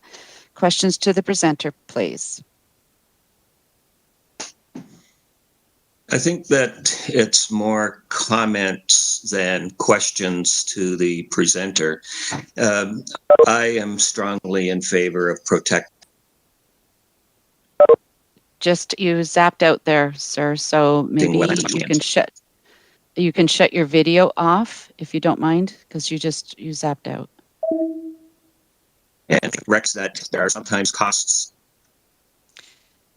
There you go. Member Halenga, can you start over again, please? Okay. Yes, I just wanted to comment that I am strongly in favor of protecting what wetlands there are, and in particular, the fact that Wainfleet is one of the most significant bogs in Ontario makes it extremely important for us to do what we can to protect them. One of the factors is agreement by the property owners that the realignment would have to go through. And I think if we can get their buy-in, then that gives us greater emphasis. We can promote this with the Township of Wainfleet and the City of Port Colborne. And also, there's the issue. We lost you again, Member Halenga. Of in our Member Halenga, you've been cutting in and out, so I'm going to wait until you can get your broadband working again. So I'm going to Member Smith. I see Member Fior. And if there are no other questions, I'd like to go to CAO Chandra. So Member Halenga, as soon as you get the broadband worked out, then we'll come back to you. We're coming now to Member Smith. Member Smith. Thanks, Chair Johnson. Ms. Shaggy, can I just get some amplification on one of the bullet points that was in your presentation? It was on the capital costs.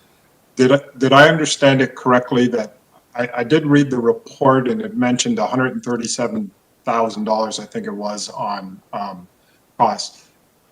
Were you saying that you've secured that $137,000? Yes. Yes, I'm saying that ATRES has pledged that amount of money to cover the costs and will be reimbursed at some later time from the province when they get their funding all figured out.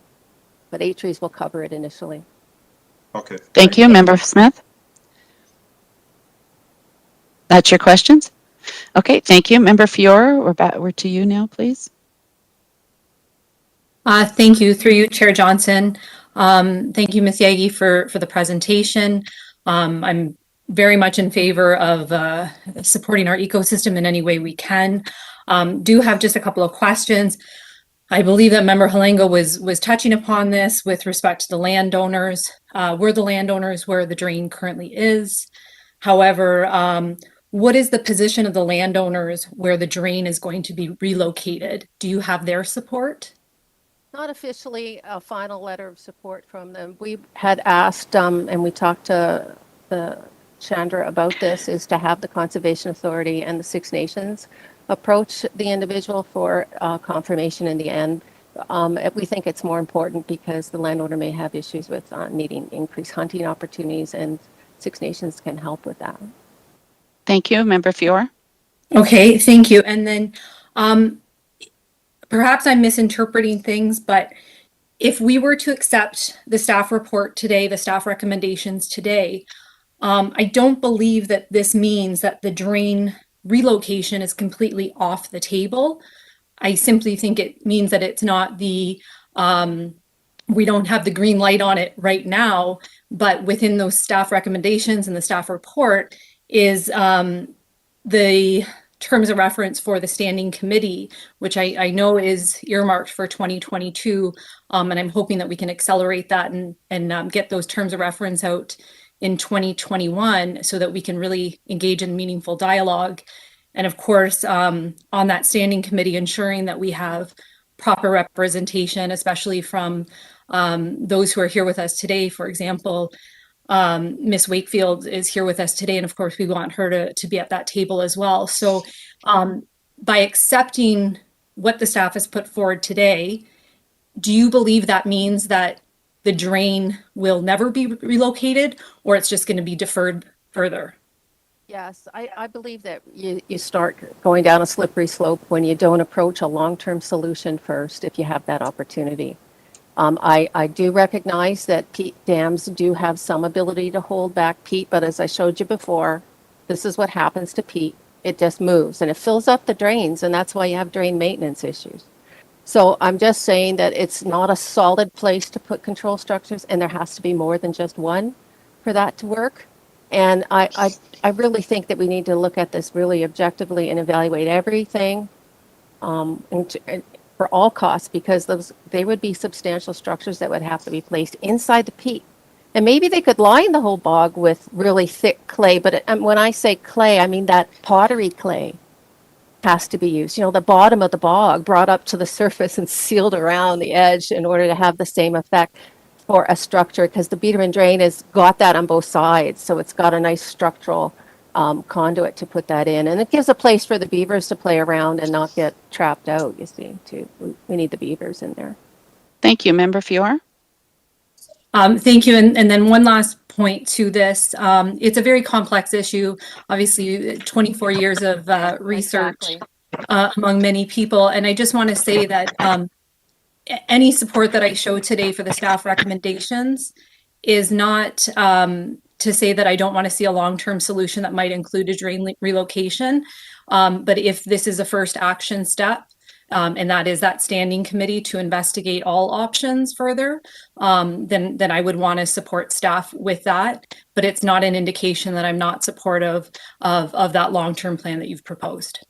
Thank you very much. That was well said. Member Halenga, I'm going to come back to you to see if your broadband has been working properly yet, or...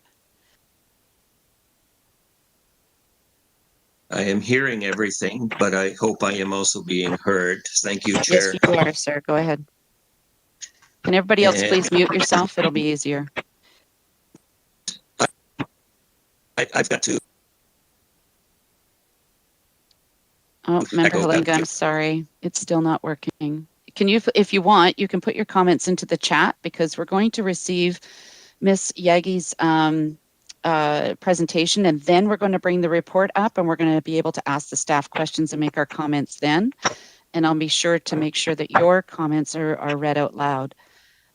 Sorry, it's just not working today, unfortunately. So I've got Member Houston, and then we're going to go to receiving the presentation, and then we're going to go to the report.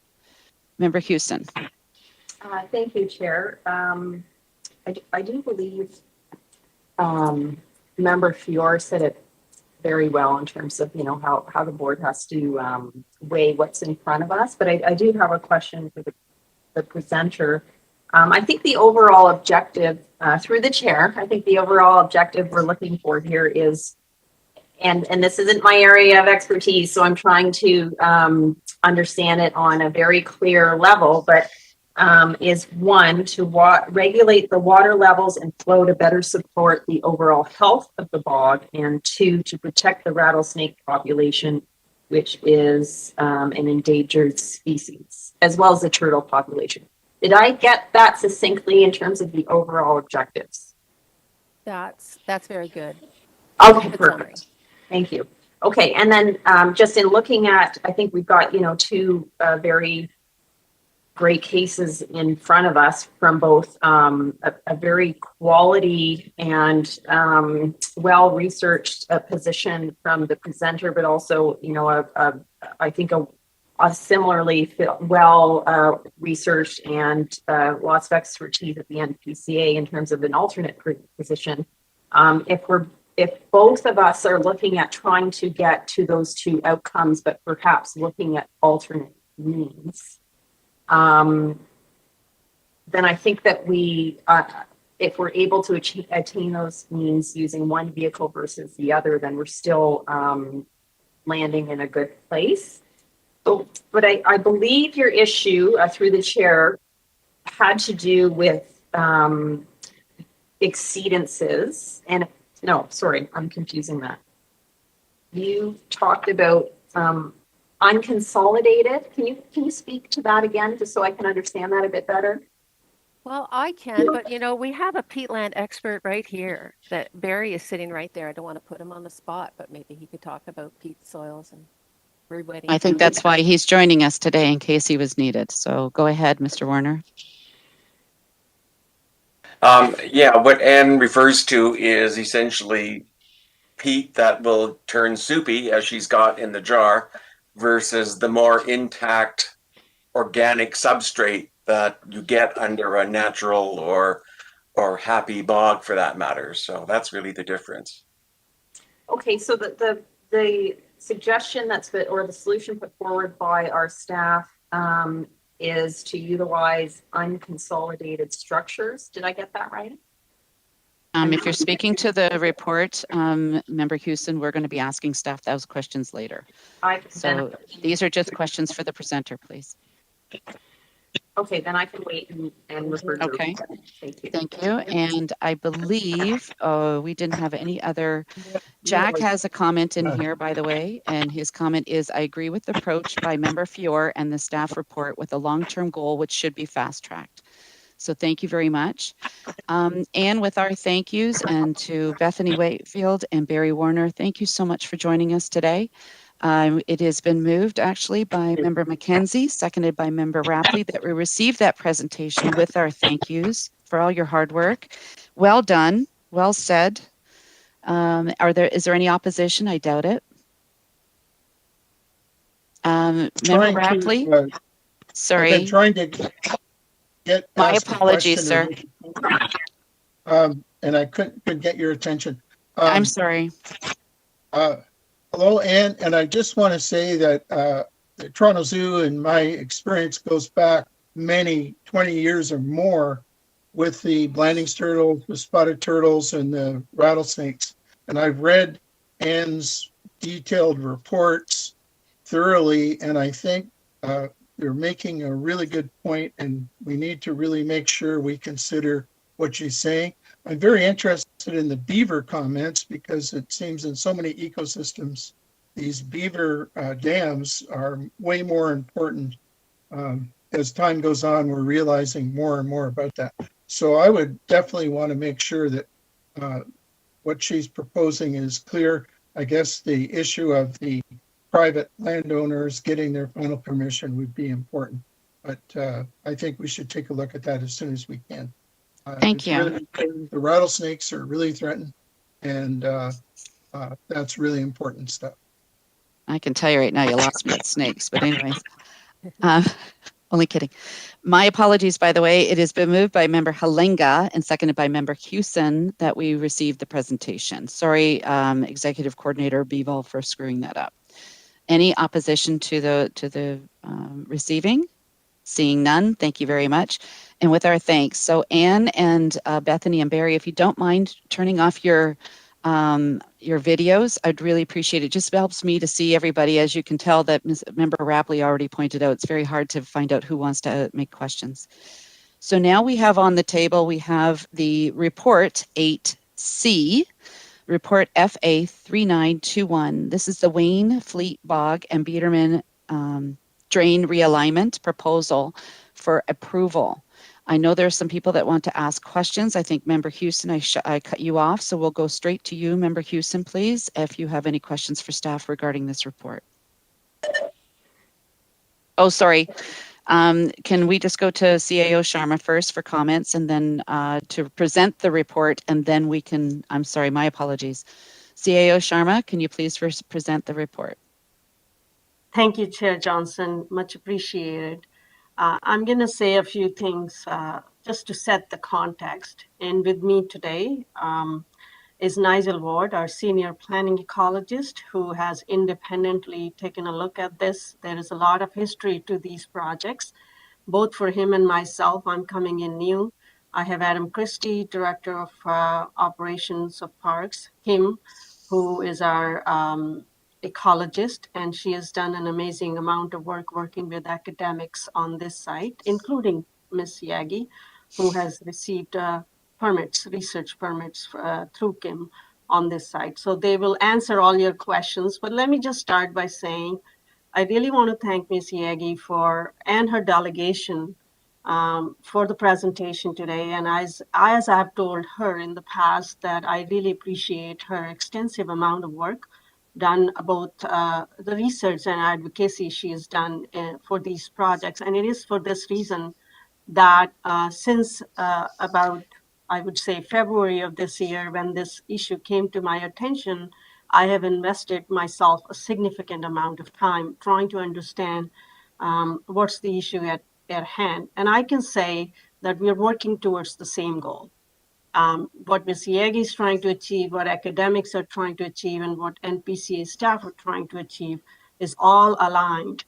All we need to do is come to a common understanding on how we are going to deal with this and how we are going to go about doing this, keeping in mind the restraints and barriers we have right now. And like I said, This issue came to my attention earlier this year when Ms. Yagi made a delegation to Waynfleet Council. Staff had some concern that their position wasn't presented fairly, and that's how I got engaged.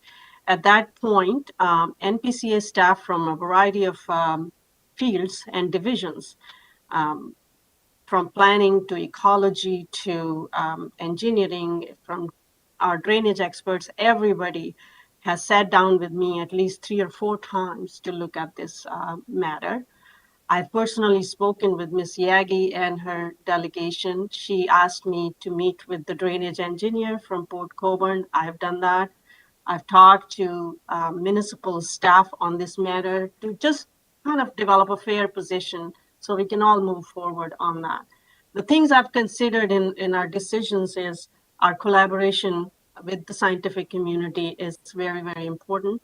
I've looked at the environmental impacts. I've looked at the guidance from management plan. We've looked at the precedent here. We've looked at the financials, timings, and overall implementation approach to projects like that. At this point, like some of the members said, I'm not discounting a future long-term project to look into this, and that has not been discounted by staff at this point. For me, at this point, to bring this to a closure was very important, and that's why this report is in front of the board, because we are spending a lot of time and energy on this project.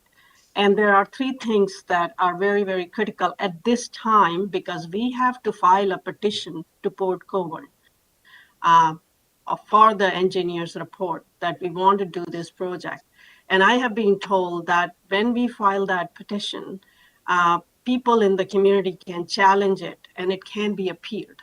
And if it gets appealed, that report will never go through. I've talked to the drainage engineer, and the option to do this project is not closed. That report can be opened anytime. We just have to bear the cost to do this project. So that option is not closed. So I think we cannot stall someone else's process for something that is coming in the future. Written confirmation from landowners is not there. And Ms. Yagi wanted staff during COVID to go out, talk to the landowners. This is not in the Npca's work plan. As you know, in COVID, we are barely doing our most essential work. So we cannot do that. That is not to say that we cannot work with the committee and reach out to landowners in future. An environmental impact study will be very, very important because we are moving the drain from an existing environmental study area to another environmentally significant area, which is on private property. It's been 40 years. An old drain sitting there has taken off. There's some wildlife in there. We want to fully understand, is this the least disruptive approach? And have we taken a look at all the environmental considerations? We will do that for any other project. Our planning department will ask for that information. We will do that for our own restoration projects as well. Approved funding. Up until now, just this morning, I've heard Ms. Yagi to take full ownership of that funding. I respect that and I appreciate that. When I met with her, we were still moving on an assumption that this money will come from Environment Canada, but we should move forward with the project. I hesitate to make decisions that are so cost. There's a lot of cost involved. It's not just 135,000. That boardwalk that you saw on the map, which I would love to do that. Actually, it's a great idea. That is going to cost us $500,000. So if you think about the big project here, we're talking $1 million project. It's not just abandoning the drain. And we're talking a project over the course of several years. What I have committed, and there has been no community consultation. Like I said, there are other 8 stakeholders in, around that bog that may be interested in commenting. So what I made a commitment on, like Ms. Fior said, Member Fior said, I've said to the community that we will initiate the work on the proposed options right away. We will set up a steering committee made up of community members who have been engaged in this project, including our partners from NCC, 6 Nations of the Grand River, MNRF, Ministry of Natural Resources, who staff have been talking continuously before they put this solution at the table. And we will develop a terms of reference by Q3 of this year, and we'll strike the committee as soon as possible.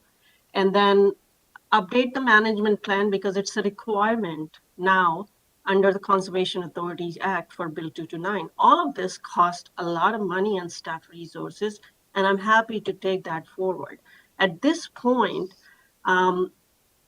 if you want, we can write a petition to Port Colborne in order to do this project without having all these things in our hand and stall their process. What I'm saying is, let's take, and this is a good scientific approach, I've provided a solution. Let's take this approach. Let's do this as a first step, watch it, and in a year or two, we can launch the bigger project when we have all our ducks in a row. This is all I have to say today. And it's important for the board to understand what rationale staff use to come to these decisions. Thank you. Thank you. So just to reiterate, CAO Chandra is committed to initiating the work as soon as possible, starting off with the steering committee. I think that was answering a lot of people's concerns when they were asking questions. So I'm going to go to Member Houston, then I'm going to go to Member Woodhouse, and until I see anybody else. Oh, Member Fiore, sorry, I just saw your little hand come up. So Member Houston, you're first, please. Thank you, Chair. I was going to ask questions about the structures and try to understand that better, but I think I'm going to leave that with staff. They clearly know what they're doing, but I do just want to comment that, you know, I think there's a tremendous benefit for us in having community members and professionals engaged and working on these sites for us, and we can benefit from that knowledge and certainly take that into our planning. And so I really appreciate the presenter and the reports. And I think there's a tremendous benefit to the organization in having that feedback presented to us. It does appear to be a very complicated matter. There are private homeowners involved. There's financial considerations. Member Fiore is completely correct that, you know, choosing to do one thing today does not preclude a larger option down the road. I think we all want to land in the same place. So I am happy with the feedback from the CAO and the direction that staff has chosen. Thank you very much. Thank you. And I have Member Woodhouse, Member Fiore, Member Smith, Member Woodhouse. So you guys can take your hands off. Go ahead, Member Woodhouse. Chair. My question to staff is this, you know, regardless of the boardwalk and all the other aspects of this, my interest lies more with the, you know, the endangered species that happen to, you know, be challenged there. And with that in mind, has this type of project been done by others? Is there a template that we can follow? As a former project manager, I mean, one of the things I always looked at was the ability to learn a lot about, you know, a project while others have gone there. And is there those examples existing? Thank you. CAO Chandra, is there a copy and paste? I will defer that to staff. Nigel, would you know anything, or Kim? And Nigel, do you mind adjusting your monitor a little bit? All I see is your ceiling. Oh, you don't see my face? Well, there you go. Thank you. Oh, wow. That really helps. Through you, Madam Chair, thank you for the question. I'm not specifically aware of another copy and paste example in which we can mimic and learn from that example. That's certainly something that we can look into. And if I may, Madam Chair, I believe that prototyping is a really good idea in this situation. There could be a lot of unanticipated consequences. And when we're looking at the preferred option in which staff have put forward for your consideration, we are looking at the same goals. It's just a stepwise approach, and this does not preclude another option into the future. Thank you, Member Woodhouse. Thank you, Madam Chair, and thank you for that comment. I guess so. That leaves me in a state of having mixed emotions about this, because it seems to me, and this could end up being an extremely expensive project, and challenge us financially, to be able to, and people resources as well, to actually complete the vision. So I'm just wondering, is there a way in which we can prioritize an aspect of this project? And like I always say, eat an elephant a bite at a time, understanding that that eating that elephant might take a number of years. The complexities that I see in this are enormous, and I'm not so convinced that the end result is really beneficial in terms of what we're trying to achieve. So I'm kind of in the middle on this, Madam Chair, and I apologize for that, but I'm very much worried about getting involved and jumping into something without having a good understanding of all the aspects and the commitments that we're making, not only in the short term, but also in the long term. Thank you. Thank you. I have Member Fiore and then Member Smith so far. Member Fiore. Thank you, Chair Johnson, through you. To CAO Sharma, I do appreciate the comments that you made at the onset, and I am glad to hear that we would be accelerating the reference to Q3 of 2021 rather than waiting till 2022. As Ms. Wakefield mentioned in the comments here, this is a time-sensitive matter, and we do recognize that. And we also recognize that if we do proceed with the staff recommendation, that the composition of the standing committee does need to include the delegates here today, or so I believe. And so perhaps this is to Mr. Beaver with respect to the recommendation. Is there a way that we can amend it to make specific mention that rather than that 2022 date that's in the staff recommendation, we change that to the Q3 2021, and we make specific mention that the standing committee will contain members of today's delegate. Thank you, Member Fiore. Before we continue, can I please ask that only board members use the chat line, please? That's for me to find out who wants to make comments, who wants to ask questions, and it helps to keep the meetings moving. If you want to email the committee members, feel free to, but please don't use the chat line. So, Member Fiore, thank you very much. We're going to go to CAO Sharma, who I believe has committed to initiating that work sooner rather than later. So we're going to ask CAO Sharma, do we need to put an amendment in our approval? No, you can trust me to take that as staff direction, Member Fiore and others, and we'll do our best, although we are stretched for resources. But like we say, it's important work. We'll make it work. We'll look into that. Member Fiore? Thank you. I trust your word. Okay. Good note. Okay, thank you. I've got Member Smith, and I see Member Brady wants to ask a question as well. Member Smith? Yeah, thank you, Madam Chair. And I don't really know who this question or comment is for, but I think we're all aligned. I know we're all aligned. I know we all want to get there. And I'm absolutely sensitive to the staff limitations as was outlined by the CAO. How do we address those limitations? And one of the things I'll say is we begin every meeting with our land acknowledgements, and we had a special one today, an acknowledgement of some of the bigger issues that have come up. And we have a representative here now representing Six Nations, bringing forward some concerns. I know that staff has given this all their due energies. How do we increase capacity of staff to give this a priority, or not? It's getting a priority. I understand that. I'm screwing up my words, but how do we make this more doable, more faster? So I think what you're asking, CAO Sharma, is given our restrictions and given our budget, how's this going to happen? Yeah, we have to remove the question mark of a year or two and say, what do you need, CAO, to Correct. Go ahead. CAO Sharma. Thank you through you, Madam Chair.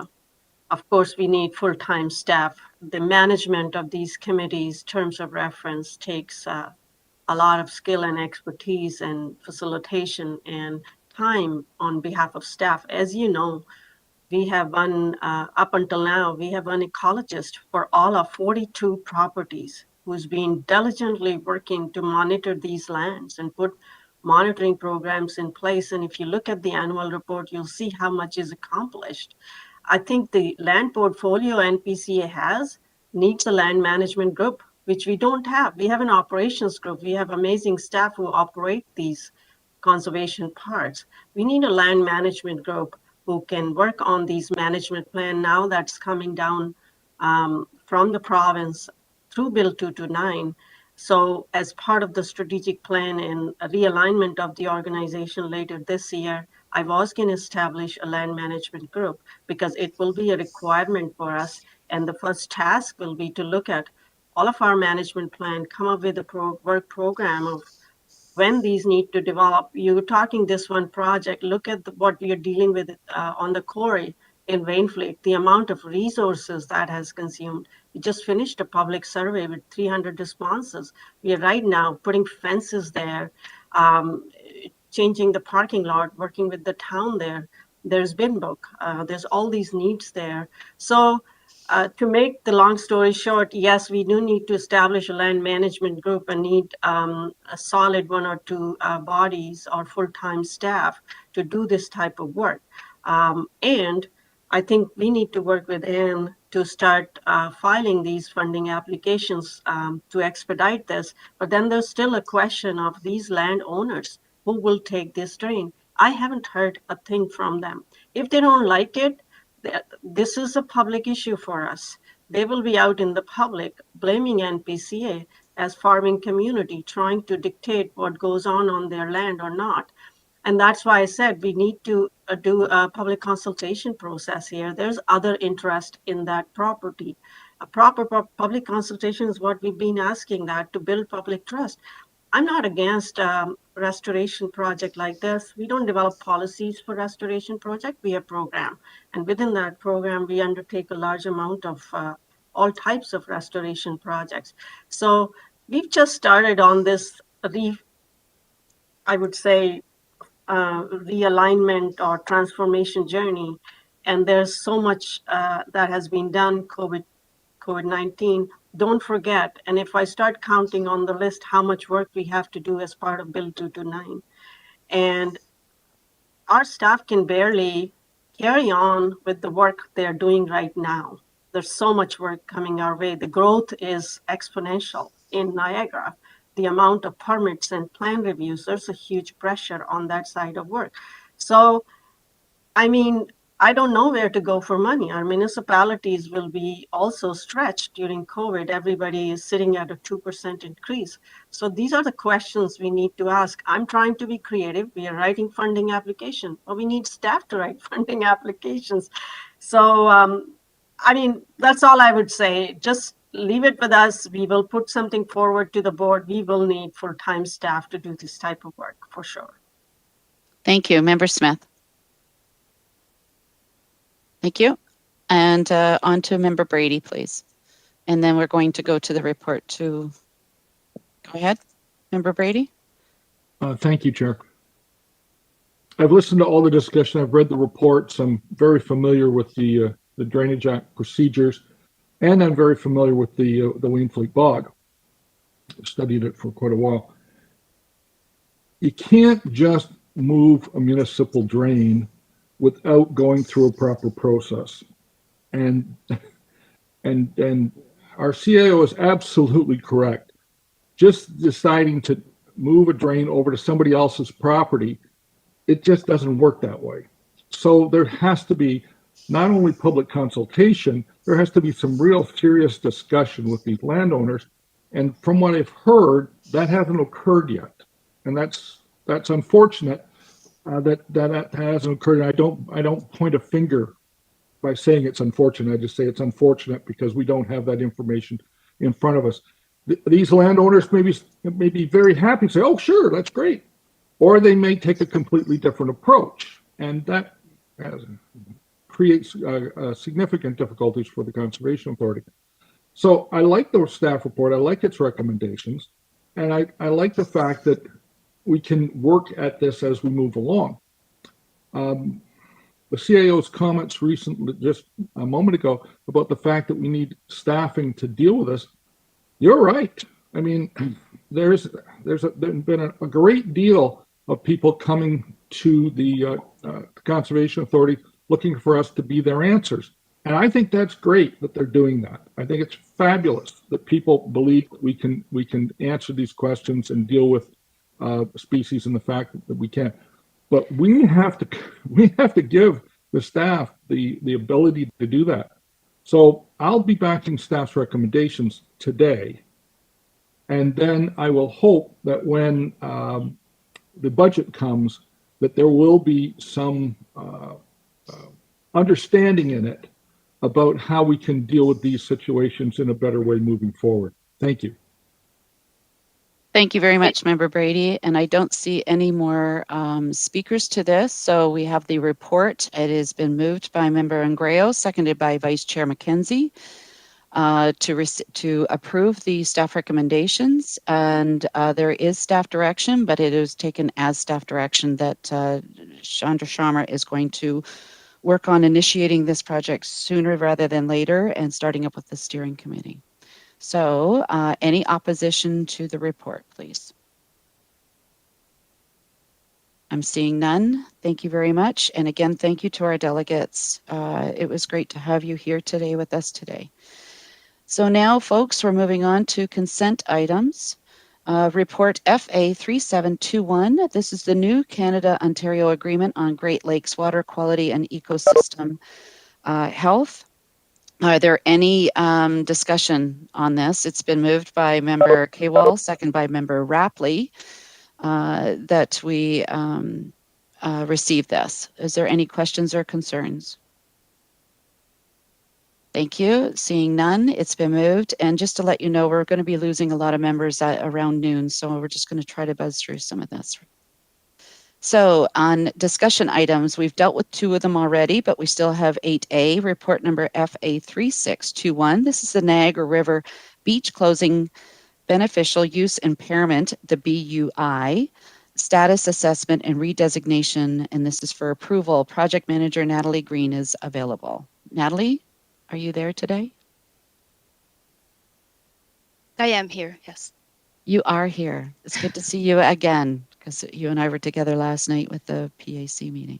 So go ahead if you want to give us a close note to this, Natalie, before we approve it. Sure. Essentially, there were problems of water quality issues in the Niagara River. Serious trackdown studies were done by Environment Canada for numerous years, the main source being a stormwater outfall in the town of Niagara-on-the-Lake.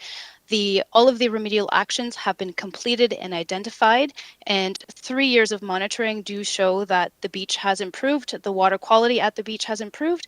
We are very excited and very happy to move forward with this tremendous milestone for the Niagara River area of concern. It's one step towards removing the Niagara River from that Great Lakes list, and we're currently in the process of public engagement so that we can then go to Canada and Ontario for official approval in removing this indicator. Thank you, Madam Chair. Thank you, Natalie. So, folks, the report is on the floor. Moved by Member Kewal, seconded by Member Rapley. Any opposition to approval? Any concerns, any comments? Seeing none, thank you, Natalie, very much for that. It's been moved. 8B was dealt with after Mr. Diamond's presentation. 8C we just dealt with a few minutes ago. So we're on to 8D. This is report number FA 41-2021, Conservation Act Phase 1 Regulations Guides. This is the Npca comments. CAO Chandra, do you have anything to add? No, Madam Chair, thank you for letting staff deal with that because it was time sensitive. A copy of these comments that are in front of you have been provided to municipal CAOs with an indication that a formal report will be sent to the council later. I know some of them have been writing to the province, so they are already working on it, and they were waiting for our comments to be included. So this is good progress within Niagara with municipal support.